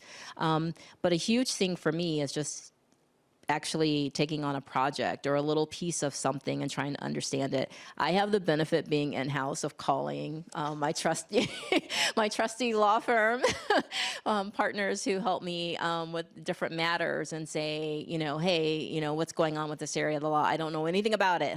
Hook me up. Tell me how I can resolve this issue. And they go find the best and the brightest in their firms to help me with those issues. But I am also someone who, I want to understand it. So it's not enough that I just call Ingalls and say, hey, you take care of this. It's usually, okay, tell me why. Tell me what this would look like in this scenario. So I get to learn from the people who are the best at what they do. If it's a privacy issue, I'm learning from someone who looks at privacy all day long for all sorts of companies. And they can tell me where I could be making a mistake in my judgment. They can say, have you thought about this? Or, why don't you think about that? So in addition to continuing to learn and continuing legal education, I just try to learn as I go from the teachers that I get to work with, but also taking on projects. And that's, again, I think I mentioned that before, that's one of the ways I was able to advance my career was saying, no one else wants to learn about export law. I'll learn about export law and I'll present to the executive team with this new policy, and not necessarily with the intentions of presenting it, but really, really learning it and becoming the go-to expert. And then that's something that usually elevates, your profile in an organization. But again, I'm also naturally curious and I want to understand how things apply to the work that I do. Cool. Well, I'll try to go brief because I know that we have lunch right after this, and I don't want to hold you back. I was late, and I don't want to keep you from lunch. Everything that you just said, that both of you said, I agree. I think for private practice, so again, I'm at a regional firm with about 500 lawyers. The name of the game now is specialization. So you're specializing in an area and you try to get, you go as deep as you can in an area about this wide, right? Whereas our in-house colleagues are kind of looking at things, a number of issues. We're looking at very narrow issues and then going really deep. And then we rely on each other. I call on any one of my 500 partners or colleagues whenever B comes in with a question about, I don't know, anything. I mean, she literally throws anything at us, right? And so I go and looking for international stuff, or is it employment issues, or what have you. And I know folks at my firm, and that's part of my job. Remember how I do 60 hours or so? It's because half of that time it's like literally just talking to people. What are you doing now? And tell me about that case, so that when a matter comes up where I don't have the expertise, I know who to call, and I know who to call quickly, right, and how to do that efficiently. But I want to close with this. It is an incredibly flexible degree, extremely flexible. And it is a really awesome career. I'm foreign, I'm from the Dominican Republic, and my native language is not English. So, when I walked in, you were asking the question about what did you learn in law school that you carried through? And for me, it was that it's a great equalizer. You're gonna walk into law school with a bunch of people, some of them who have names like XX, the third or the fourth or the fifth. And if you trace back the first, the second, and the third, they've all been lawyers, right? And so you're immediately thinking, oh, they know something that I don't. And they do. They know quite a bit that you don't. They know about compensation. They know about law firm structure or in-house structure and all of that. But at that moment, when that professor asked the question, what did this case say? Or what did Justice X mean? You're all in the same place. Okay? And from there on, you're all going to be in the same place. So it's a great equalizer. You're going to walk into a room once you graduate law school with every single tool, everything that they know, you can learn, right? And vice versa. So I think it's a really, really awesome career. It's ultra flexible. I'm really excited that you're interested in it. And I want to close just saying, because I was really late, find me on LinkedIn. It's Ingalls the Hill. There's only one Ingalls. There's only 3 Black partners in all of Salt Lake. So if you ask, you'll find us. But you can just, go online and Ingalls at Holland & Hart, and you can find me. Shoot me an email. I'd be happy to take you to lunch, and we can answer any questions you may have.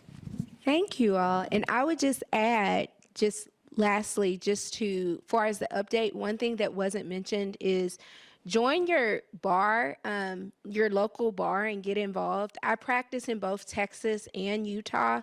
I'm really active in both bars, and I sit on the Texas Pattern Jury Charge Committee. And a lot of times I find out legislative updates because we are rewriting books and resources and things for the family lawyers and for those sections. And so if it's something really egregious, you won't have to worry about getting an update because all the lawyers will freak out and they'll all be emailing each other saying, did you see what they just changed?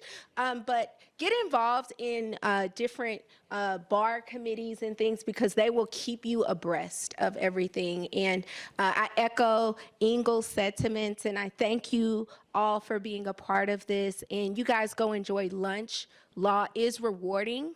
And at the very least, when you graduate law school, you can say, I'm a lawyer, and everyone will be afraid of you. Thank you.